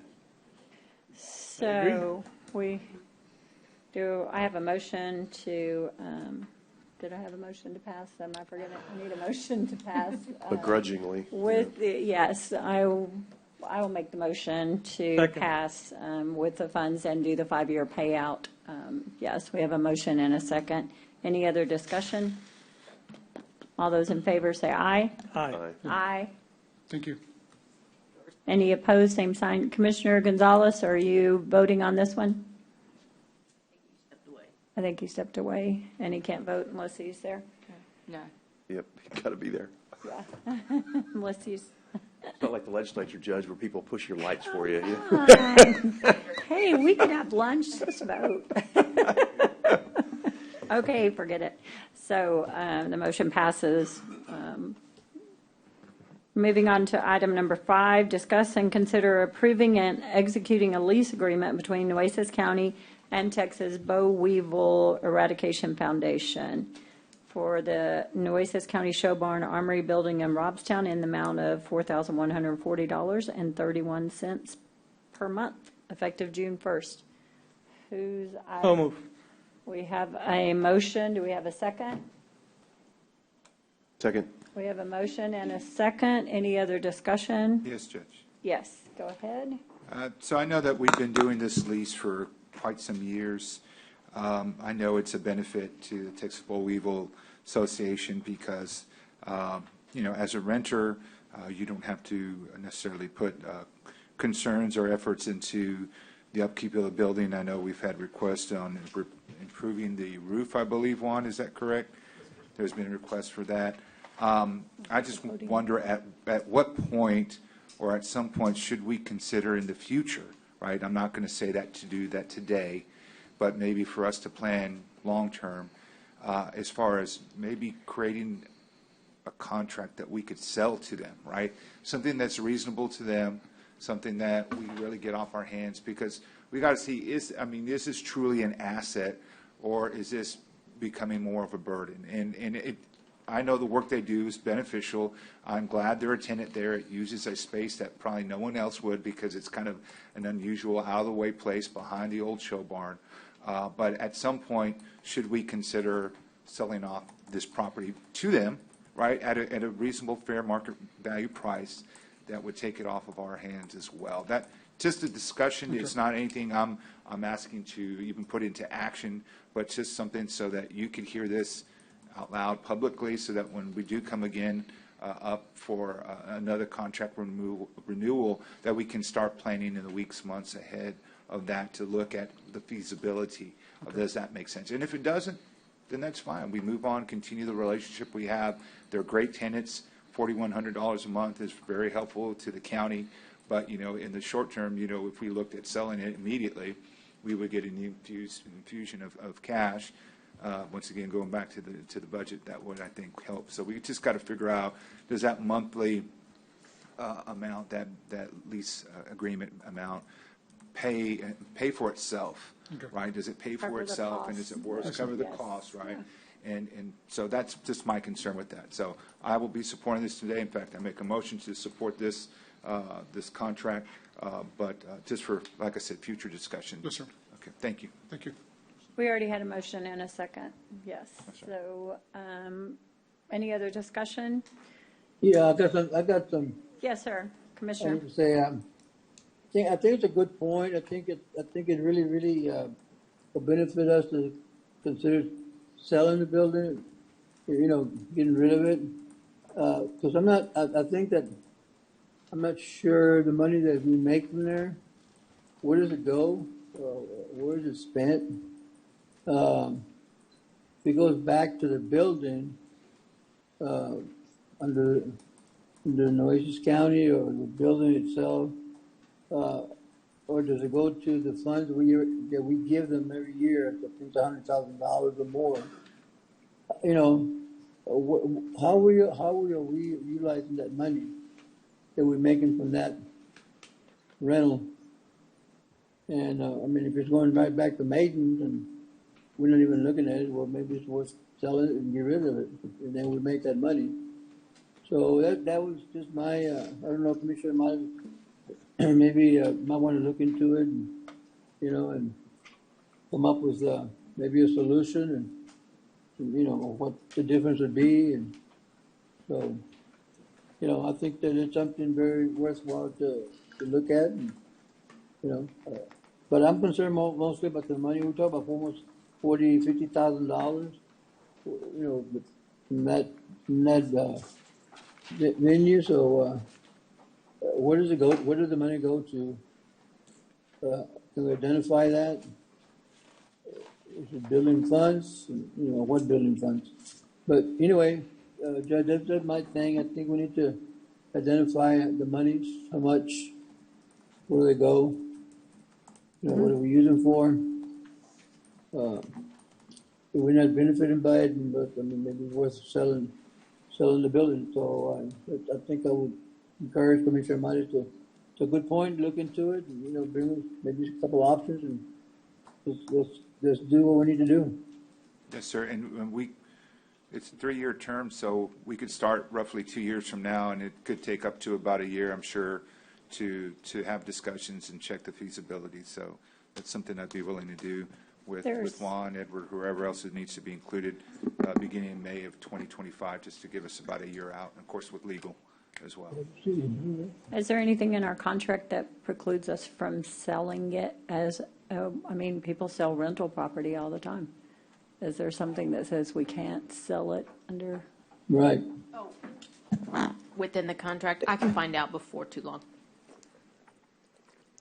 But, I mean, before the. So and I'm not saying that's what we're going to do immediately. I think moving ahead with your evaluation or study on what it benefits, I don't think we have to wait that long to see, because if it's not beneficial, I think then so either, Judge. There's something, you know, who knows, they may be interested in buying it too.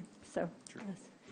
Okay. The other thing Well, for the auditor, I'd like for the auditor to get back with us and see what the money is going to and how is it being spent. yeah, I think we're going to task Commissioner Martis with moving forward on that, so he will get that information for us in the future. But we have a motion to pass this rental agreement. We have a motion and a second. Is there any other discussion? All those in favor say aye. Aye. Aye. Aye. Any opposed, same sign. The motion passes. Item number 6, discuss and consider participation in the unclaimed capital credits received by the Texas Comptroller of Public Accounts from electric cooperatives under Section 74.602 of the Texas Property Code.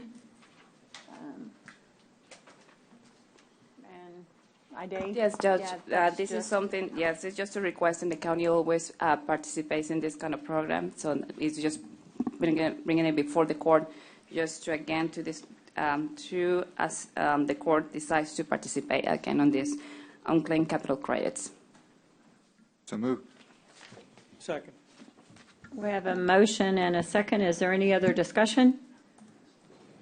All those in favor say aye. Aye. Aye. Aye. Any opposed, same sign. The motion passes. Your also says in here to certify the use of funds. To certify the use of funds? I'm sorry, the purpose of the use. I think there was an issue maybe last year where they were used for something. Yeah. So last year, they were trying to use it for something, to relocate some funds for the Nueces County. They were trying to be used for what they weren't intended for. So what can we use it for? What are we using this for then? What would we certify? But this is under code 3, let me just pull it right now, very quick.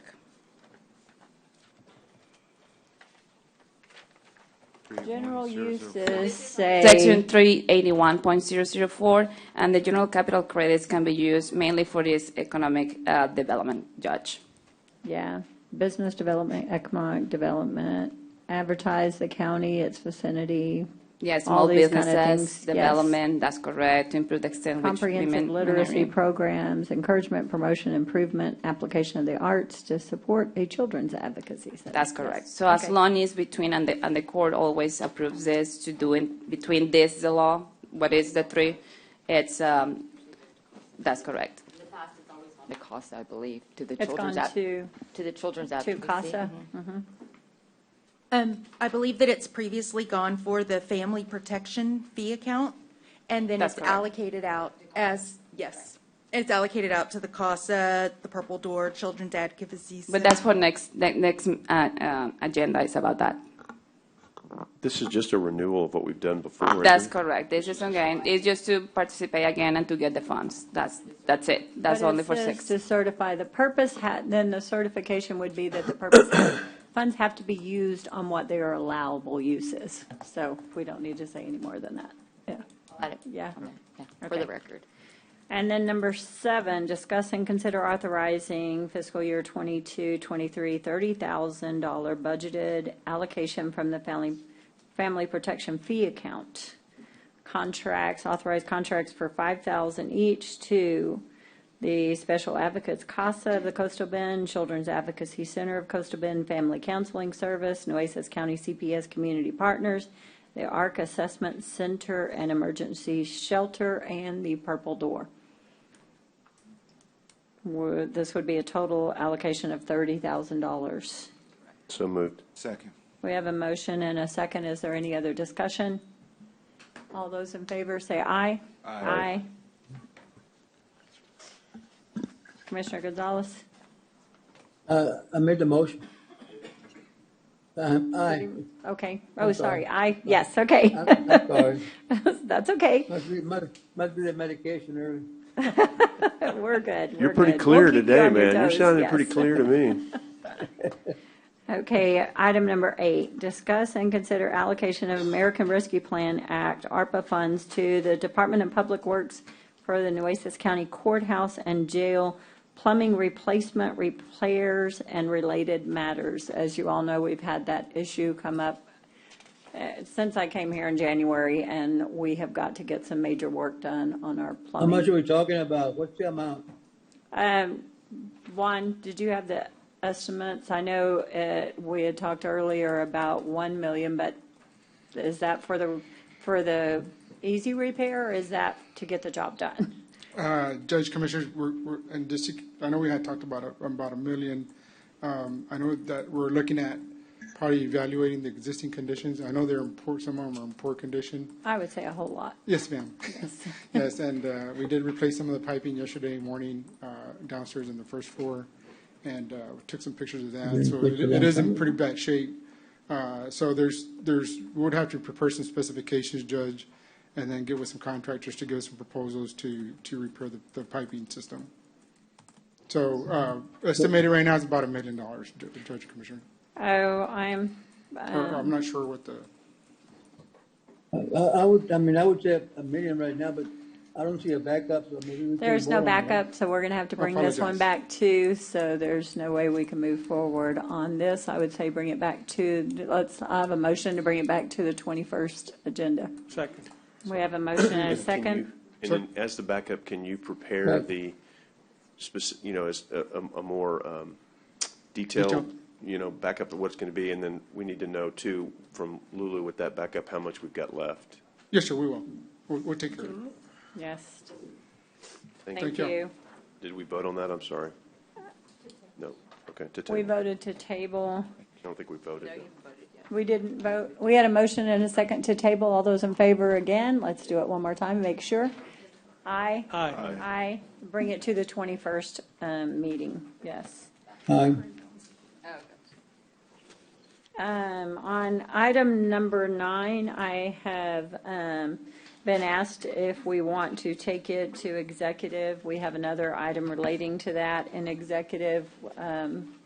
Do y'all want me to move that to executive? Yeah. Did everybody get that report? I mean, I got it, but I didn't know if it got sent to everybody. So I want to make sure that gets to everybody too before we go into executive. It was sent to everybody. Okay. then, That would be moving 3A9 to executive, yes. I mean, I definitely think this is going to bode a discussion in public Afterwards, because of yes, the uh-huh, allegations, and yes. as Commissioner Mata said, they're very serious. But, Absolutely. but since it is all related, I'm fine with going to executive if that's what everybody wants to do. Yes. So I'm moving on to 310. Discuss and consider amending the processes, procedures, and execution of ceremonial resolutions and related matters. There's nothing on here, but it was a discussion that we had. I know we had talked about bringing those earlier.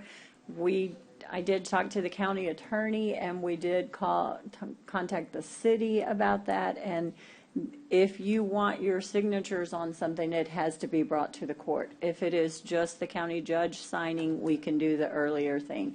So that's the reason that we didn't do our 8:15 this morning, because 8:45. 8:45, whatever it was. Don't 8:15 me.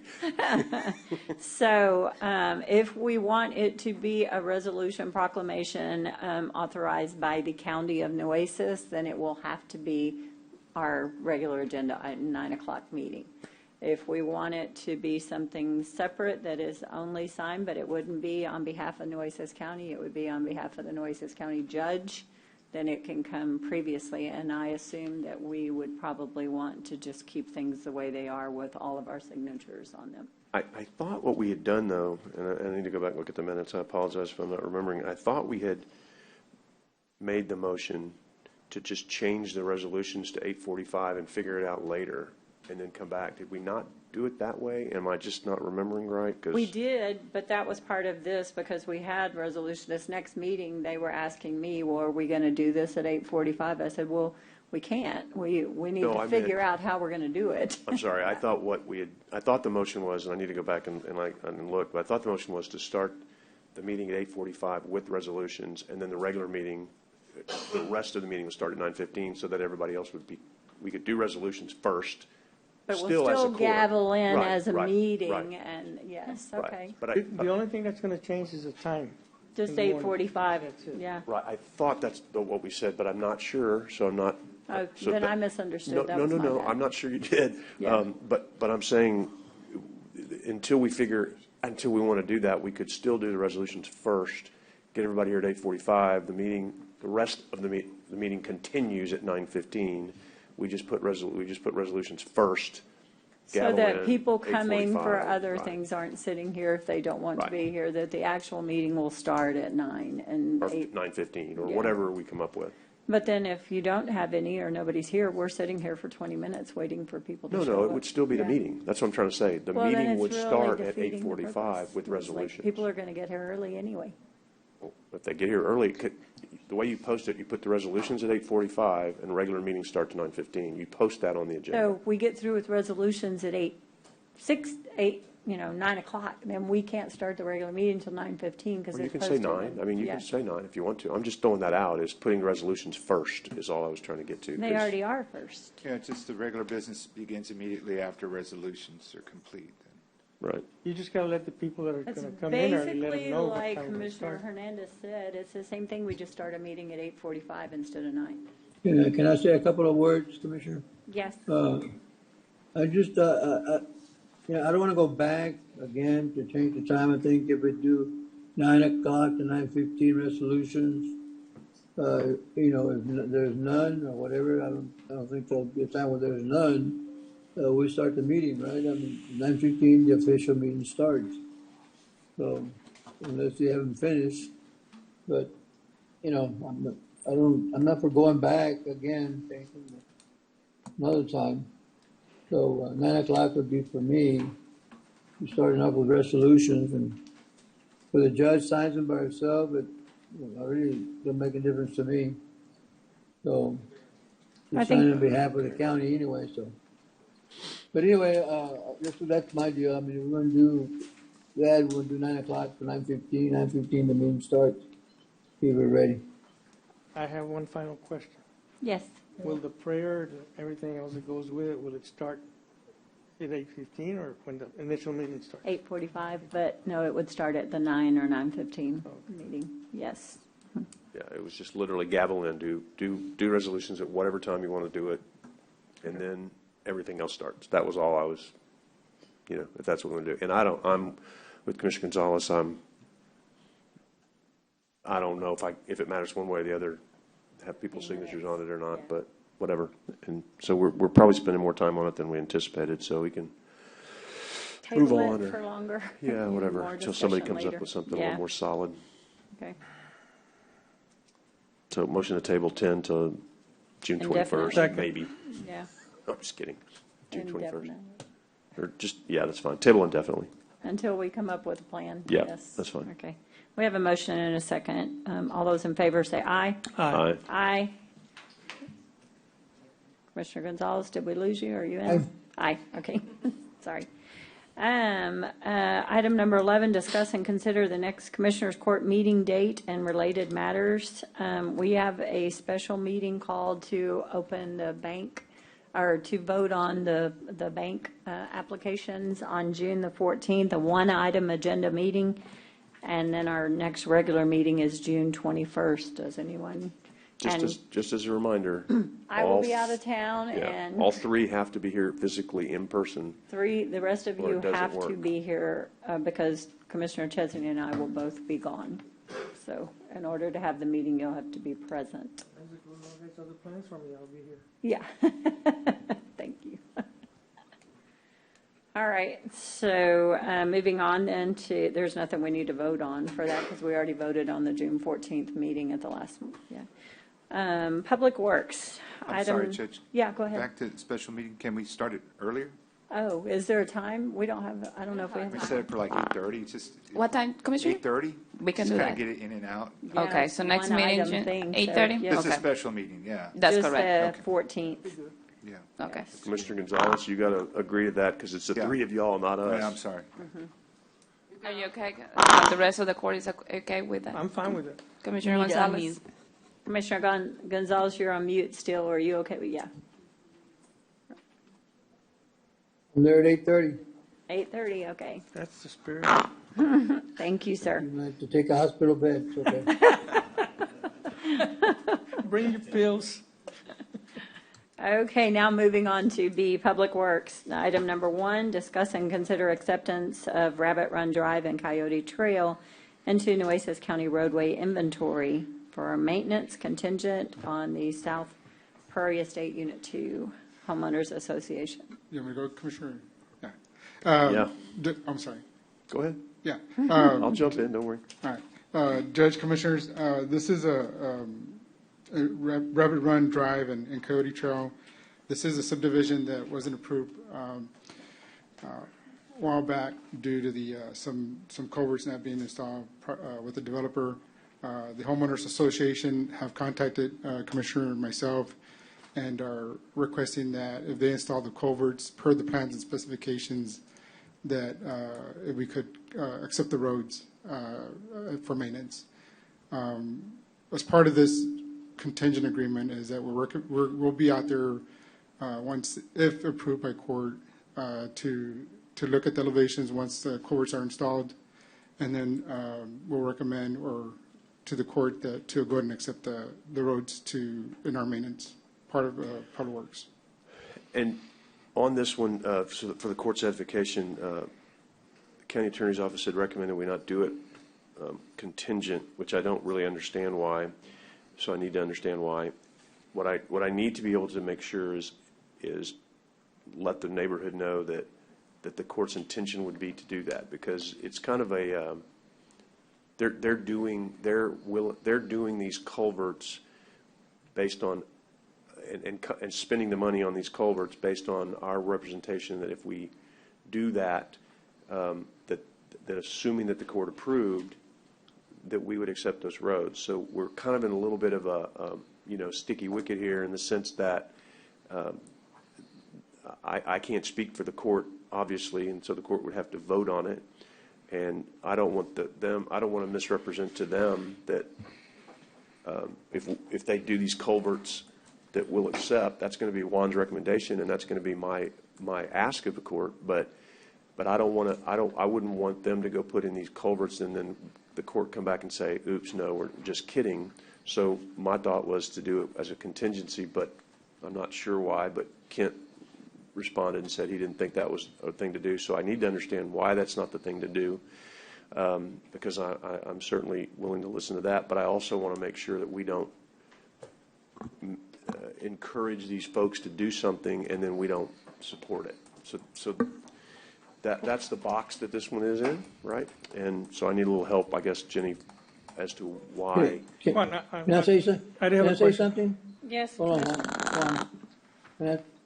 Commissioner, just a response to your statement, I agree with you, everything you said, but the only thing I don't agree is we can accept them ahead of time with a contingency that they're going to build to our standards. Right. And if they're not to our standards, we're not going to accept them. So I think this is where Public Works really comes on. You know, we can't just accept something without being done to our standards. Right. Any road that we accept from the developer ahead of time, you know, there's a clause there that will be done to according to county standards. And if it's not, then we don't accept it. So they could do the road and they can do whatever they want, but if something is not to our standards, they need to go back and correct that before we accept it. So just because they say we're going to accept it, they're going to give it to us, when then there's some issues. Why should we be responsible for those issues? You know, but I agree with you. I mean, it can be done ahead of time, but we have to have a clause there.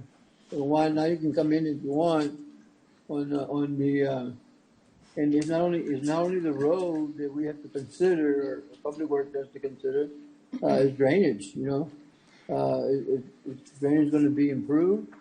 You know, so I think there's some issues here.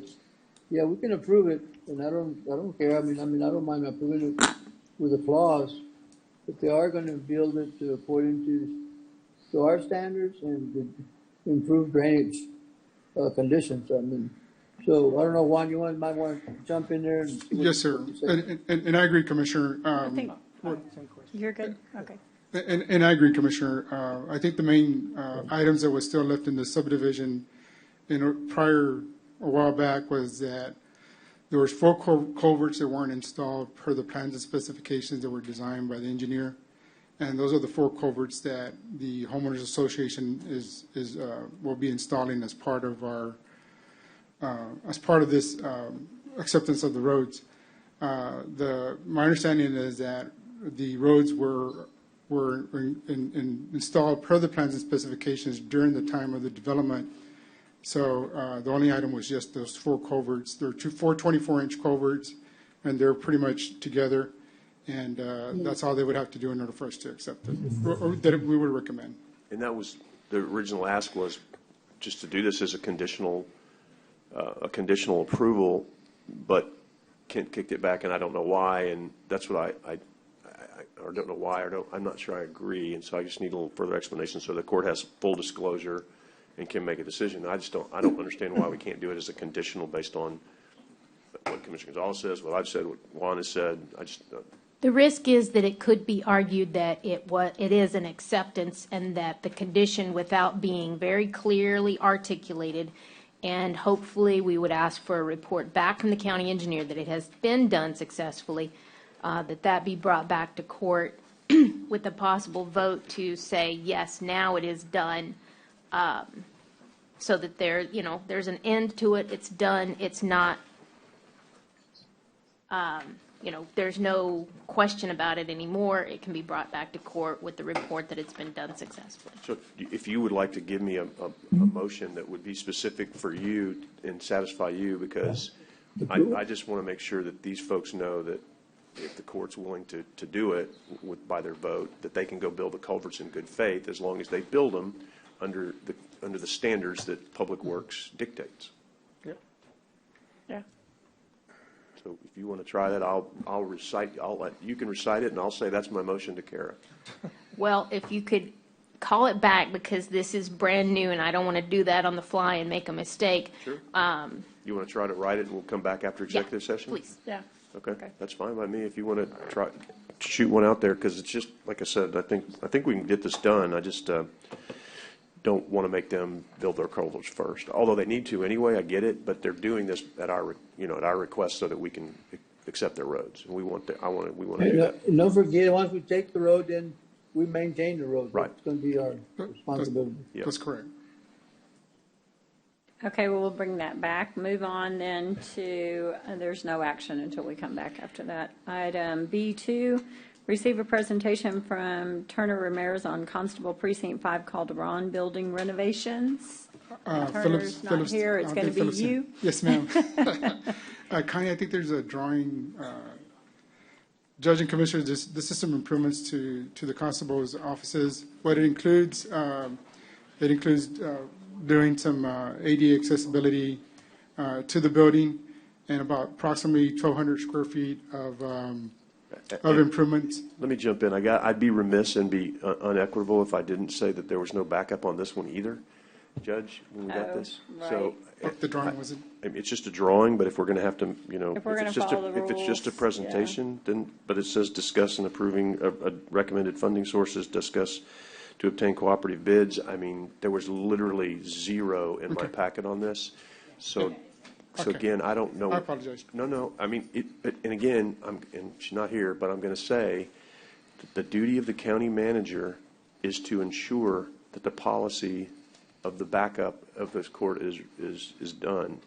And so this is another agenda item where we don't have, backup, and that's what the county manager is specifically responsible for. The judge sets the agenda, but the county manager makes sure the backup there. That's how this is supposed to work, and this is not happening. So she should have been on you, and you should have done it, and this is on you too, but she should have been on you to say, look, we're not going forward, we're not doing this, Judge. She should have said, Judge, we don't have backup, we can't put this one on, and it would have stopped it, but that's not happening again. So I just... Well, we got the Yeah, constable here. I mean, I think we could at least get the At least here, presentation. yes. I mean, we don't have to take action. I mean, that can be agree. worked out. I'm okay by with the that. next meeting. But I agree. But is Philip or anyone from his firm going to be here? Or? Yes, Commissioner, they're planning on being here at 11 o'clock. So at 11. Yes, sir. Okay. Well, and let me Can we move on to another clarify item? on behalf of IDA as well.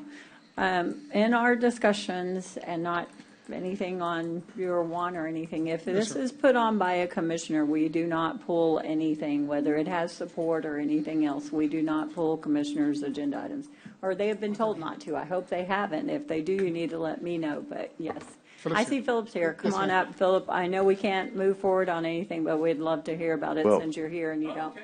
Well, Judge, just for the record, I thought this was a public works item because it's under public work, but maybe it's not. And I don't know who submitted it because I literally have nothing even. Pimentel did, so yes, it could have been pulled. I mean, we've yes. been working with Juan on it, so Yeah, it's not so a big deal. But this is, still, you're let's- correct on that. I thought it like was I said, Commissioner Modis. the action doesn't have to be today. No, I'm okay. Like the Yeah. finances, we can wait 2 weeks if we need to, or if it's a quick motion, maybe we do it on the 14th. But Well, and just for edification too, I'm a little sensitive to this one today because one of my items did get pulled that shouldn't have been pulled. So because, another staff member somehow told staff, and so my item got pulled without coming to me, and the only reason I know it got pulled is because I see the agenda and it's already been posted and I can't do anything about it. So that was another That one is that I've taken that correct. up with the county manager as well. And in the future, anything like that has to be signed by me, not just pulled. It has to have a signature. We get signatures on every piece of any paper that goes to different departments. It will require a signature in the future, and I apologize for that. Yes. Oh, no, that's. It wasn't me, but I did take care of it. Yes. I know, but you don't need to apologize for something you didn't do, but it's nice of you, but. Go ahead now. Can we hear your presentation so you don't have to come back on the 21st maybe and do the same Sure. presentation since we can't move Yeah. forward with any action? Well, first of all, thank you, Judge and Commissioners. Sorry we're walking in right at the exact moment here. We were watching the agenda, and y'all scooted up pretty quick, so we were trying not to speed or break any laws getting here. But thank you all for having us here. I'm Philip Ramirez with Turner Ramirez Architects, and I have with me Joseph Mahoyne, who's one of our project managers.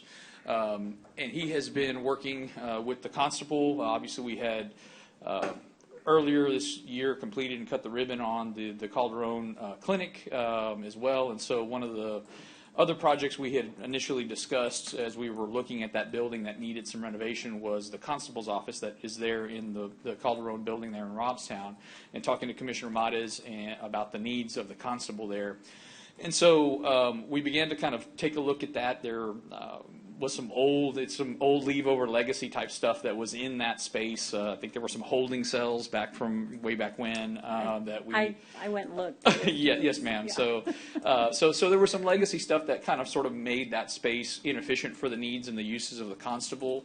And so Joseph, again, met with the constable multiple times, and we kind of went through multiple iterations to try to make sure that that space could be renovated in a more functional and efficient way for the constable's office. And so I'm going to have him real quick take y'all through the plan, the demolition plan real quick, and then also the new floor plan, and explain some of the needs of the constable, and then we can discuss overall budget, and I'll come back and kind of discuss that. But Okay, thank you. You happen to have the demolition plan? It's right there. This is all I have. Just the floor plan. That's okay. That's okay. Kind of Well, essentially, all that area was demolished. Everything beyond the scope of work, all this stuff wasn't touched. The important parts are going to be, as you walk in from the left-hand side, we have now a new reception area, right there, the door right above that. A new reception area with some access windows. They're going to go up there and talk to the receptionist there. It's going to be a secure section. They're going to be able to press a button, get into a secure hallway there, and to the north of it, actually it looks like an older plan. They're going to be a meeting area or a training room, as well as some offices to the right of that.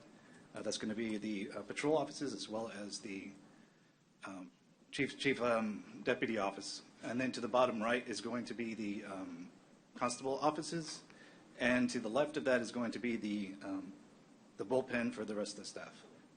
The evidence room is going to be located at the top right, next to the chief's office, and there's going to be an IT room right below that. approximately how many square feet are we touching, Joseph? About 2250. Okay. That's kind of the basis of it. It's a fairly simple. In the microphone. Sorry, it's a fairly sorry, Judge. That's the basis of it. There's a couple of things to note here. With regards to the building, we also have a provision for some improvements on the exterior ramp to make sure that outdoor access kind of to the west is ADA accessible and compliant in that regard. We know that's obviously been a big issue with the county in making sure these facilities are compliant. So there is some upgrades to that ramp to make sure that it is accessible for all of our residents that are going to be utilizing this space. And I think generally speaking, it's a smaller portion of the Calderon. You know, the clinic was about twice this size, and so with the clinic having been just recently done, budgetary wise, we're looking at the range of kind of $280,000 to $290,000 for kind of these renovations we expect. Them to come around that range. Construction prices have somewhat stabilized. I don't know what y'all are seeing exactly, but in our world, we've seen them stabilize a little bit. So we know labor is still an issue, but material prices have become more stable, and we've got a better understanding of long lead items. You know, after kind of post-pandemic, pretty much, you know, things are not back to normal, but at least we know what we have to order ahead of time in order to keep things on schedule when we start getting involved with the contracting and the contractor portion of the project. So we're within that target range. We believe the project, it can be delivered in that available funding, which we understand is, somewhere in that $280,000 range. Again, it's modernizing the space, very similar finishes, very similar look to what you see at the clinic. So it's kind of modernizing that space, more adequate lighting, kind of LED lighting, getting that space modernized. Even though the functions are a little bit different, but the look and the feel of it would be similar to what you see over at the clinic and those renovations as well, which is nice and clean. It's not overly done. It's just it's functional and it's clean, and it's a good operating space for those individuals working in the constable's office to have a place to work and make it accessible to your constituents. So, unless I have any other questions, Judge, I think we're. I think this is a great plan, and as I said, I was over there and actually got taken through there to see this, and it is a very small confining space, but they are really utilizing everything that they can out of it, and a lot of this area in the back that they're opening up and those are cells, I guess, basically what it was Yes. or something. Yeah, It's they've certainly made it work as best they could, given some of those constraints definitely that are. be an improvement Yes, for ma'am. over there, yes. Mhm. Do you have any other things you want to talk about, John, on this? No, or anything, no, since we I think can't this is a do anything? good start Yeah. for us. You know, hoping that by the next meeting, we can have all the finances put together, presented for the court to review. And I know Teresa's been helpful in helping us allocate or locate what funding source to use. And so that will be before the court's approval, I guess, I'm assuming on the 21st. I did bring up, Philip, and I don't know if you were part of that conversation or not. I know I mentioned it to Juan, but I know one request on the JP side, so just literally on the other side of the wall, there's a storage room there, right? And I think I mentioned it as far as his main request was, let's create a fire-safe room, right, for some of those records there. There are records that probably at one point could or should get to the possession of the clerk. I don't know what the JPs control at what time frame, but there needs to be some way of securing that, and they're just simple drawers, storage. It's not. They may be fireboxes, but the room itself is not. The room is not cordoned off. It's just like it's part of a closet, basically, where you walk in. So I don't know if that's been part of the discussion or not, Juan, but if we can maybe look at including that into this plan, just because while you're already there, it's probably cheaper to get you in on that rather than bring somebody else in or delay that further. So. Yes, sir. I know I had Rocky working on that, Did you? Commissioner. Oh, okay. Yes, but I'll get with Philip on it also. Okay, thank you. Appreciate it. You know, that was my question to Mr. Ramirez. If you have, will this upgrade include the JP's office, you know, front office upgrade to match everything else that you're going to touch? Because at one point, the whole Calderon building is to be brought up to ADA standards like courthouse. So I'm just saying, will this renovation touch the JP's office by any chance? No? Commissioner, so first of all, good to see you. Hope your recovery's going well. But we have not been tasked with that right now, Commissioner. Certainly, if it's something, you know, that we need to look at, we're certainly open to doing that and would be happy to help, given that there is some aspects that we're already there working in the building. We're familiar with the systems, but we're not currently doing that. But I think obviously if Juan, if you guys so choose that there is a need there or define that there is a need there, we'd be happy to assist the county in looking at that a little further, Commissioner. All right. Yes, Thank sir. you. And Judge, unless there's any other questions, I that think concludes we're our good. presentation. Thank you. I need a motion. You want to make the motion to table to the 21st? Yeah, Yes, bring it Judge. back on the 21st. Motion to table the discussion, or to consider approving the recommended funding sources and authorizing Public Works to obtain competitive bids, and table that to the June 21st meeting. Second. We have a motion and a second to bring this back to the 21st. All those in favor, say aye. Aye. Aye. Aye. Any opposed, same sign. Thank you. I think you are ready to Thank you all. bring Thank you. back the B1. Yes, ma'am. Yes, the road, is that ready? Do you want to bring that back before we go? Yes, ma'am. If that's acceptable to the court, I appreciate it.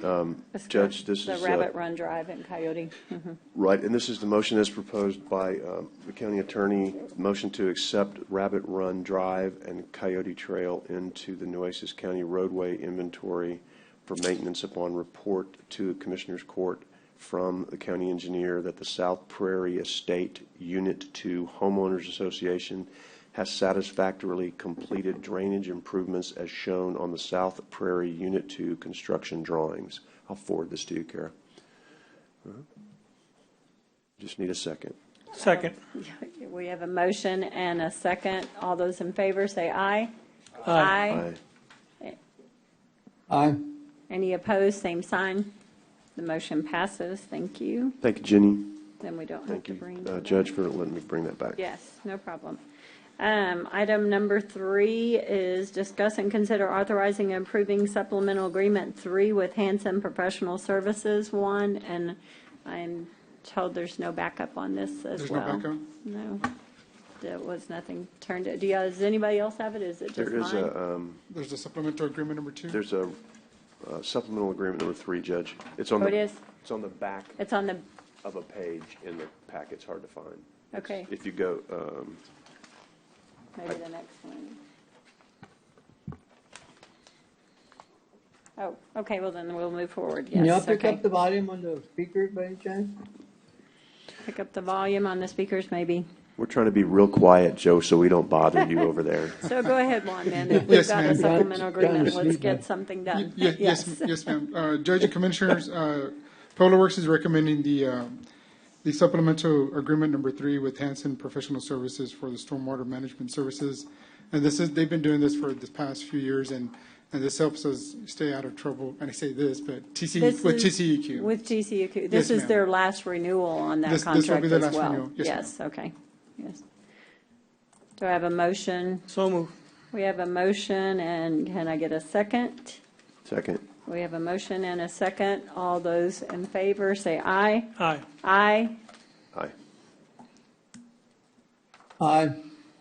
The motion passes. Let it be noted that Commissioner Modas has stepped out. But item number 4, discuss and consider approval of agreement with Tesla to accept the donation of road improvements to County Road 30, County Road 79, and County Road 81 adjacent to the Tesla facility. Judge and Commissioners, Public Works is recommending the approval of the agreement for Tesla to accept the donations for road improvements on County Road 30, 79, and County Road 81. I'm going to say it's approximately 3 miles worth of roads. So we're recommending, Judge and Commissioner. So move. Second, and discussion, if that's okay, Judge? Yes, please. Wow, right? Yes, sir. I think this is, and there was a story, I think, on Channel 3 last night, and I appreciate that they picked that up, maybe Channel 6, I can't remember. But I think this is an outstanding contribution to our community and needs to be recognized as such. Many companies come into our community and overpromise and underdeliver, and to date, Tesla has done the opposite. They have not asked this county for any tax abatements. They went ahead and moved forward without it. I think this court would have, I'm not speaking for, but I think the court would have given them something. I certainly would have. But at the same time, the fact that they didn't ask is gift number 1. And this is, being here is gift number 1. Gift number 2 was that. And certainly, I think this is a significant thing that they're doing, spending almost, $3.8 million to fix our county quite roads, significant. which we don't have. Bottom line, we don't have this. So the fact that they're doing it shows yet again how committed they are to Nueces County and that part of our county. And I don't represent that part of the county, but we all represent the county in one way, shape, or form. And that's a great gift, and I'm very appreciative of Tesla stepping up and doing this. So thank you very much. Yes, sir. Thank you, Judge. We have a motion and a second, and I really wish Commissioner Modas. I'll say a couple of things, Judge. Yes, please, sorry. Again, on kind of piggyback on Commissioner Chesney, when I spoke to Karen, it was a touch and go on the abatement, and when I spoke to them, I got the impression really that they weren't that concerned with the abatement, and of course this was going to be a win-win situation for both of us, but now became a win for Nueces County, and I really want to thank Karen and her team for moving forward and making this happen. So, but I know the engineers had something to do with it also. JJ was involved with the engineering group. But, I just wanted to say that I think that we're looking at bigger things, and hopefully with Tesla down the road, and hopefully it will continue to grow. And, and I know you were there, we got all the same impression that this is just a start, it's just the beginning. And I think it's going to be something that we've been looking for a long time. So I just want to thank again, the preacher said, Tesla, made Nueces County a win to count Nueces County, and but they're committed, and that's what counts. So I really appreciate that. Absolutely. Agree. Commissioner Modas, did you want to say anything? Thank you, Judge. Anytime we get anyone that can help donate to the improvement of roads in Nueces County, that's always a great thing. That helps us out. We know we're limited with our budget. They are going to put a lot of heavy loads to that road, so it comes warranted. They need to contribute, but this is what we ask about corporate partners contributing to the community. It's something tangible people can see and experience, and so I thank Tesla for doing that. And today it's just the donation part, and part two is next meeting, or when do we see, I guess there's an abandonment part? The next one will be the abandonment, recommendation for abandonment of County Road 79 and County Road 18, right? Okay. 18, yes, sir. Okay. Well, thank you all for working on. Yes, sir. Yes, sir. We'll be coordinating with them on the construction part. We'll have our staff out there monitoring and overseeing the construction part of it, Judge and Commissioner, so we'll be out there. Thank you. Thank you. Thank you, Juan. We have a motion and a second. All those in favor, say aye. Aye. Aye. Good, thank you. Commissioner Gonzalez, are you an aye? I'm an aye. I thought you would be. Thank you, sir. Hey, there's no I in team, man. You're not come on. Any opposed, same sign. The motion passes unanimous. Thank you. Moving on to item C, purchasing. Discuss and consider method of procurement, RFP for jail diversion program services. Jail diversion. Authorize a purchasing agent to publish a notice and adopt an order delegating evaluation authority to a selection committee. So we have a couple of things we have to do in that. Right. Yes. So this is an item Commissioner Gonzalez had asked me to place before the courts for your consideration. Some notations that I had some conversations with Johnny Hip in the hospital district. We understand that the spend in this category for jail diversion program, currently the hospital district allocates $3 million approximately for this. If we were to move forward on this, we already get these services, I believe, currently from MHID, and the county has allocated funds for that. If we were to move forward on this, I understand we would need to make a modification to our MOU with the hospital district to indicate the funding portion of it, and then we would have a separate contract between Nueces County and whatever service provider got selected by the court, if we were to have a bidder that provided services that the county was wanting to move forward with. And so today we're just asking for the court's consideration, and I believe Commissioner Jagmate can speak better to this. I'd like to move that we move forward. If I get a second, we'll get a discussion going. And a second for discussion. I don't know exactly what we're doing, so. We have a motion. The reason I move forward on this one here, because we have some issues, and a lot of the issues has always been at the jail, and I've always thought that, to me, that jail diversions is a 24/7 program, not an 8 to 5 program, not a you don't receive probably I would say 9% out of 10, maybe 9 inmates will receive it for 5 o'clock. They don't come in during the daytime. Mostly they do come, but I think your percentages come after 5 o'clock. And it's kind of really I want to see what's out there, what other programs are out there that can benefit Nueces County. I think the hospital district is open to also see what is out there.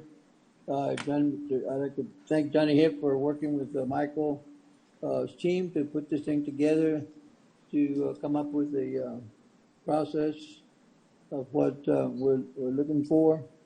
So this will give us an idea, other than not knowing what if somebody out there's got a program, the 100%, and who knows, we might stay with what we have, but at least we'll know what's out there, and you got that opportunity or the chance to determine what we have, or we'll continue moving forward with somebody else, and what are they offering, and what the commitments are, and You know, so I think there's a lot of unanswered questions here, you know, and as far as MHID, I think they're really 9% out of 10%, 9% mental health, and I think that jail diversion has always been number 2. You know, but there's a lot of money being spent on jail diversion, but I just don't think it's been utilized to its potential. So this is why I met with the hospital district, and you know, we talked about it. So, but anyway, this is why it's on the Commissioner's Court now, and you know, I just want to move forward to see what else is out there that's going to benefit our county jail.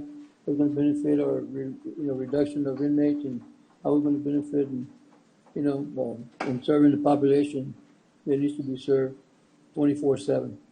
So that's my input for now. So, Joe, I'm trying to figure out, or excuse me, Commissioner Gonzalez, I'm trying to figure out, like, is there a cost? What the cost on this is? Where's the funding going to come from? I'm just not clear. The funding right now, it comes from the hospital district. So would this be? They paid $3 million to MHID for the jail diversion only, right?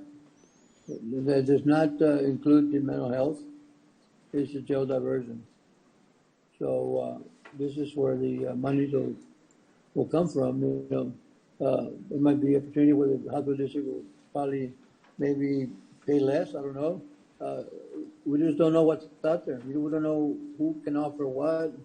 Until we put it out and see what the response is. Other than that, you know, we're gonna sit here and just wonder what's going on, and we're not knowing if we could have done better or could have done worse. But I think that if MHID, you know, is one of those that's going to present, and they need to tell us how they're going to improve the program. You know, what they're doing. And I'm not too much in percentages. I'm more in numbers. You know, you can give me a percentage, and I really don't care. You know, give me a number, and I can tell you, you know, it's a good thing. But you know, sometimes when you do percentages, it's really misleading to me. But I think we need to deal with numbers. So that's the. I'm sorry, Commissioner. I wouldn't know we're bored in this one here, but that's where some of the funds. That's where the funds are coming from. It's the hospitals. So basically, this isn't. This is just a request for proposal to see what's out there. The funding source is hospital district funding. This doesn't commit us to doing anything. This just commits us to seeing what alternatives there might be. Right. That okay. And would this be replacing someone who now potentially is doing it? Which is I'm not saying that's a bad thing either. I'm just asking. It would be replacing the MHID program. Yeah. Oh, okay. So, but we're spending $4 million on the MHID program, and we're going to replace them before we even. The $4 million is for the building. Yeah, but we're not going to use it. No, well. But that's for mental health, so that's yeah. That's for other things too. Yes. Right. This is jail. Yeah, but I would say mostly for mental health. And this would be contingent on the hospital district agreeing to move forward with this budget next year too. This is not just up to our budgets. They have to. Right. That's what I'm trying to get. So we're basically just wanting to see if there's a better way to do things. But the judge is right. So in theory, it could or could not, depending on what we get, replace what MHID does. Yeah. Well, I mean, I don't know. It could, but not. I mean, we just want to know if it can. I mean, if it can, then why not? You know, if it can't, you know. They would submit a proposal too, potentially. Sure. Sure. I mean, it's open to everybody. I mean, it's open to anybody and everybody. You know, we're not going to say because you have it and you can't submit one. So I'm saying if they submit something, they need to come up here like everybody else and let us know, you know, what is their program and what are they going to do different and what they're going to, you know. And do we have the authority to do this because since it's the hospital district's funding, but we run the program, and so that's the authority in which we're doing it under, Commissioner? Is that what you're? I think the authority is that the hospital district, in conjunction with the Commissioner's Court, approval of funding this because we have asked them to do that. So you're, okay. So would it be better than that the hospital district puts us, see, I'm not sure, I'm sorry, is this one of the deals that the hospital district pays us and then we pay for it, or do they just pay MHID directly? They pay MHID directly. So is the hospital district on board with this too? Because obviously it's their money. Well, they help Michael put it together. Oh, they did? They did. I would maybe offer to the court, if we need to have further discussion from the hospital district staff, that we bring them in to provide that feedback if you have specific Could we do questions. it, Joe, contingent upon approval by the hospital district board of this resolution? Sure. I mean, just to make sure, because it's their money, right? And I don't want to be. Yeah.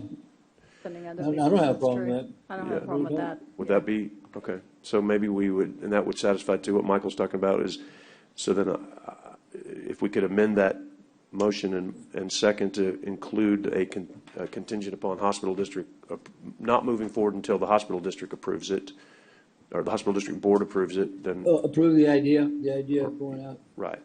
So then not to, does that make sense? In other words, it wouldn't go out until they voted on it, which I think they've got a meeting this month too. The 26th. Right. Okay. Okay. So, I mean, if that's the case, then if that's okay with you, Commissioner, since that was your motion to amend it as That's such? my motion. Yeah, that'd be fine. That's my motion. Okay. I Chair, know is we that have a clear? motion and a second already. Is there any other discussion? On items like this, I mean, Commissioner, obviously, this is his priority, and I support it, but we need to make sure that, I don't know, I don't see all the names that are on the Zoom, but, you know, somebody from the hospital district needs to be here. I know that you're advocating on their behalf, but sometimes maybe that might help. So, once again, getting all the background that we can on this, I think is helpful. Commissioner, you're more than an expert on this group and remain close to their leadership there, but that might be helpful just so we don't get. Yeah, I believe Johnny was crossed. traveling today and so he was unable to attend. Well, and I had a meeting with them with the other issue, and I think what they're wanting to move forward more doing, and I had a message that the hospital district pays the county and the county pays MHID. I think they would prefer to do everything in one deal with the county, and we take over what services we want to provide, was the conversation that I had with Johnny Hip and John Balls at the meeting the other day. Yes. Well, that would just need to be That would just need to be verified and checked. Oh, no, I mean, yeah. they would That's a need to discussion. make That's a that discussion motion for too. later. Yes. Yeah. So Okay. we have a motion and a second. All those in favor say aye. Aye.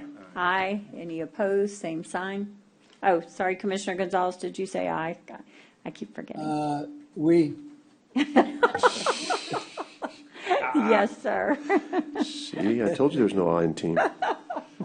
Oh, on this one too, can we make sure, and Michael, I apologize, I meant to address this too. All these things that we're putting out, are we posting them on the website too? Bids, RFPs, RFQs? Yes, Oh, yeah. every bid on the day that it's posted, it's posted on the county website and also on publicpurchase.com. And we provide a link on the county website for anyone who's interested to be able to click on that and make it to the publicpurchase.com site where they can gather the bid information and download it. And that's on every bid we do? On every right? single bid we do. Okay, and every RFQ and RFP? Right, Okay. and then in addition, on the ones that relate to ARPA, we also do an additional notification to the small woman-owned minority businesses as well, a list that we get from the state, depending on the category that we're putting the work out. Since you brought that up, we had a phone call that the bank things were not, that this was not online. Was it online? Purchasing does not You don't have anything anything to do with this process. that. That's right. That's why it wasn't. This is one of those, I think it's a separation of powers thing. Who does that one? Who does that? It comes from I believe, the auditor's office and No, the no, that's treasury. incorrect. It comes from the Is it from the Commissioners Court admin. And Treasury, right? Y'all work together? All we did is give the specs. Yes, you give the specs, and then they do the, and then Commissioners Court Because administration separation does. of powers, Treasury, we're not gonna. So then Yes. So that was is the policy of purchasing, is it a policy that I don't think it's or a you just purchasing do it that policy. way? I would have to defer to legal to find out what the the origins of And that that's not what this is about, so we'll drop the discussion and we'll ask later. But it's good to know that, yes. because that's good to know that everything that you do is online. I just didn't know if it was a policy or you just do it. But I mean, no, that's great. So then we need to.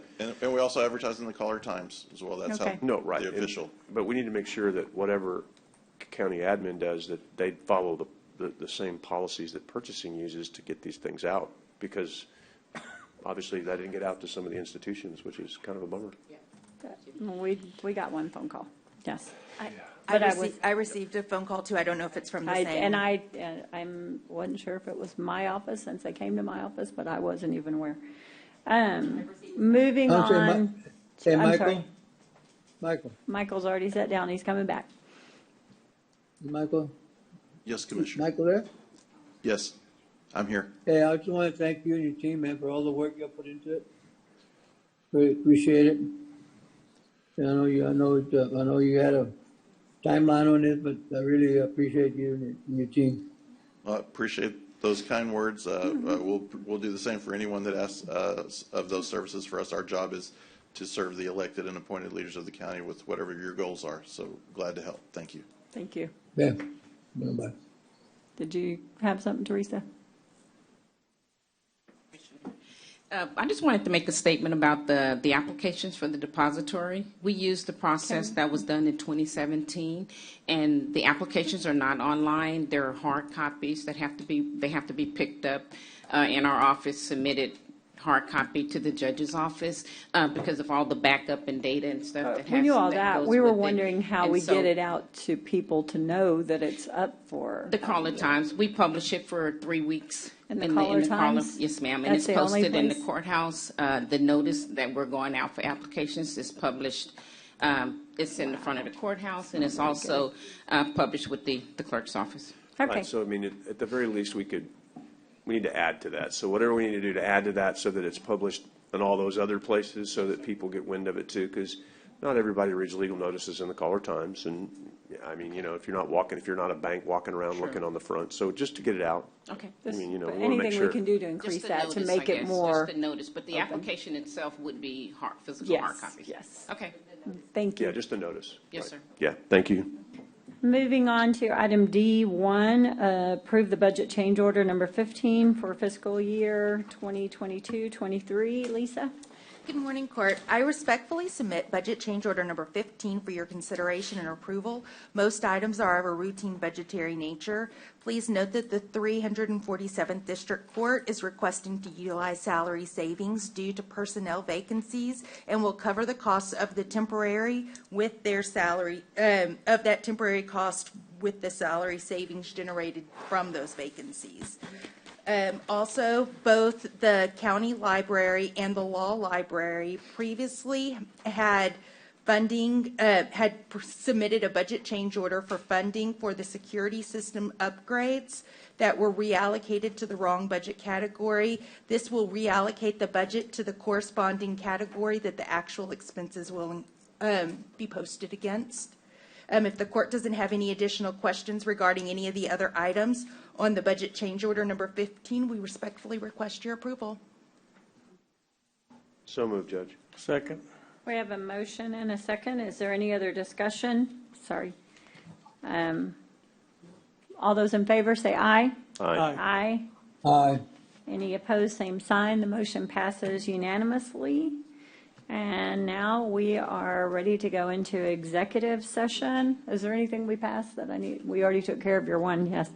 Executive session. Public notice is given that Commissioners Court may elect to go into executive session anytime during the meeting to discuss matters listed anywhere on the agenda when authorized by the provisions of the Open Meeting Act, Chapter 551 of the Texas Government Code. To the extent there has been a past practice of distinguishing items for public deliberation and those for executive session, the public is advised that the court is departing from that practice and reserves the right to discuss any listed agenda items in executive session when authorized by law to do so. In the event the Commissioners Court elects to go into executive session regarding an agenda item, the section or sections of the Open Meetings Act authorizing the executive session will be publicly announced by the presiding officer.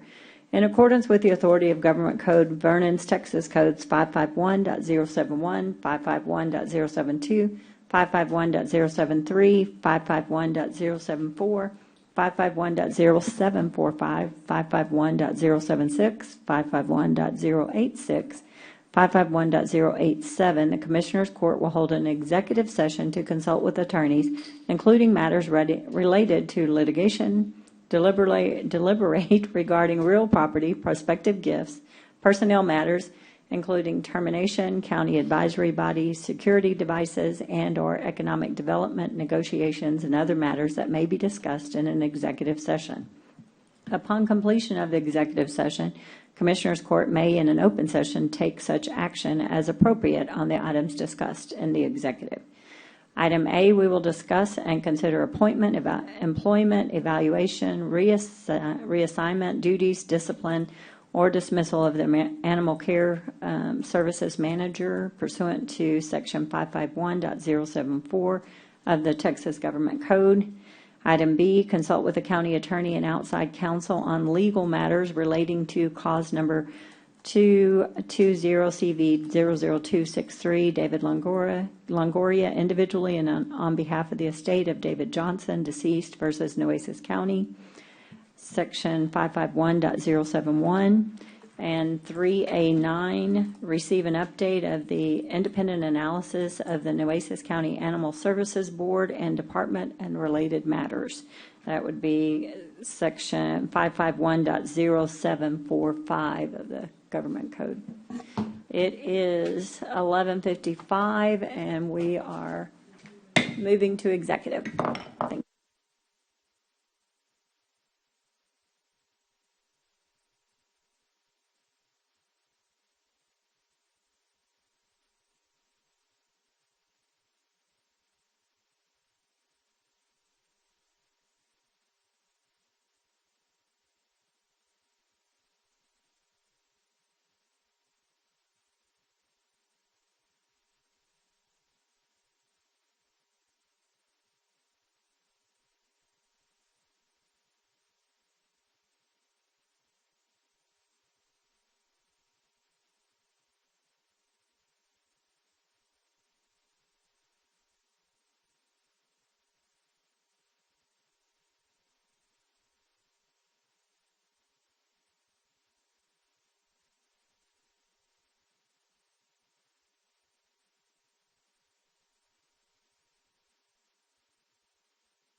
Turn off the music, thank you. And it's 1:36, we're coming back from executive session. We just have one item that we need to address on it. On item A, I have a motion to reassign Juan Ramirez, the Animal Services Manager, to Inland Parks. He is currently at a pay grade 27, step 6, and changing to a pay grade 12, step 6. If I could get a second on. Second. I have a motion and a second. All those in favor say aye. Aye. Aye. Any opposed, same sign. Oh, I'm sorry, Commissioner Gonzalez, did He's you? got his thumb up or something. I thought it was toe. That's it, second. Oh, okay. So we had the motion and a second. All those in favor? Aye. Aye. Aye. Aye. Thank you. Okay, the second motion is to appoint Commissioner Matas, or I guess we need a motion for this, to give them the authority, Commissioner Matas and Commissioner Gonzalez, to go out and find temporary contract labor for an acting director for that facility. And the direction of the Commissioners Court is that it has to be someone that is not currently involved with the Nueces County Animal Services Department in any way for that replacement. Second? We have the motion and the second. All those in favor say aye. Aye. Aye. Aye. Any Aye. opposed, same sign. Do we need to announce that you're going to also be, that we've tasked IDA to temporarily go out there and oversee that in there? Didn't we do that? No? Okay. She volunteered to just check on it. I don't know, Yes. it was to Commissioner Mara's comment as well, so I don't know. Do we need to make that into a motion? That have to or- be a motion, or she's our court manager, so we're just giving her that. Part of my authority to go job. out and check. Yes. Okay, so now we would move to any adjournments in memory. I have one that was given to me from the young lady from this morning that I would like to read. Uriah Brianne Ruiz was born on October 25th, 2007. Uriah was known for her smile, kind heart, her beautiful dimples, and green eyes. She touched so many lives by providing guidance and understanding to everyone without judgment. She never knew how much she was loved and how much she impacted the lives she touched. She will be dearly missed. She was as beautiful as a butterfly, and now she has her angel wings. A visitation will be held from 10 a.m. to 12:30 p.m. on Monday, June the 12th, at Maxwell P. Dune Funeral Service, Yorktown Boulevard, where a celebration of life service will start at 12:30 that very same day, ending with an interment at 2:30 with Seaside Memorial Park. And we do send our condolences to that family and those team members who have grown up and played with her very much. Are there any other adjournments in memory? If I not, don't hear any sound. you don't have any sound? I'm sorry. Is that a motion to adjourn, Commissioner Gonzalez? Did I hear that? Yeah, but if you can hear me, I couldn't hear you guys. Okay. We have a motion to adjourn. Do I have a second? Second. A motion and a second. All those in favor, say aye. Aye. Aye. This meeting is adjourned. Thank you all very much.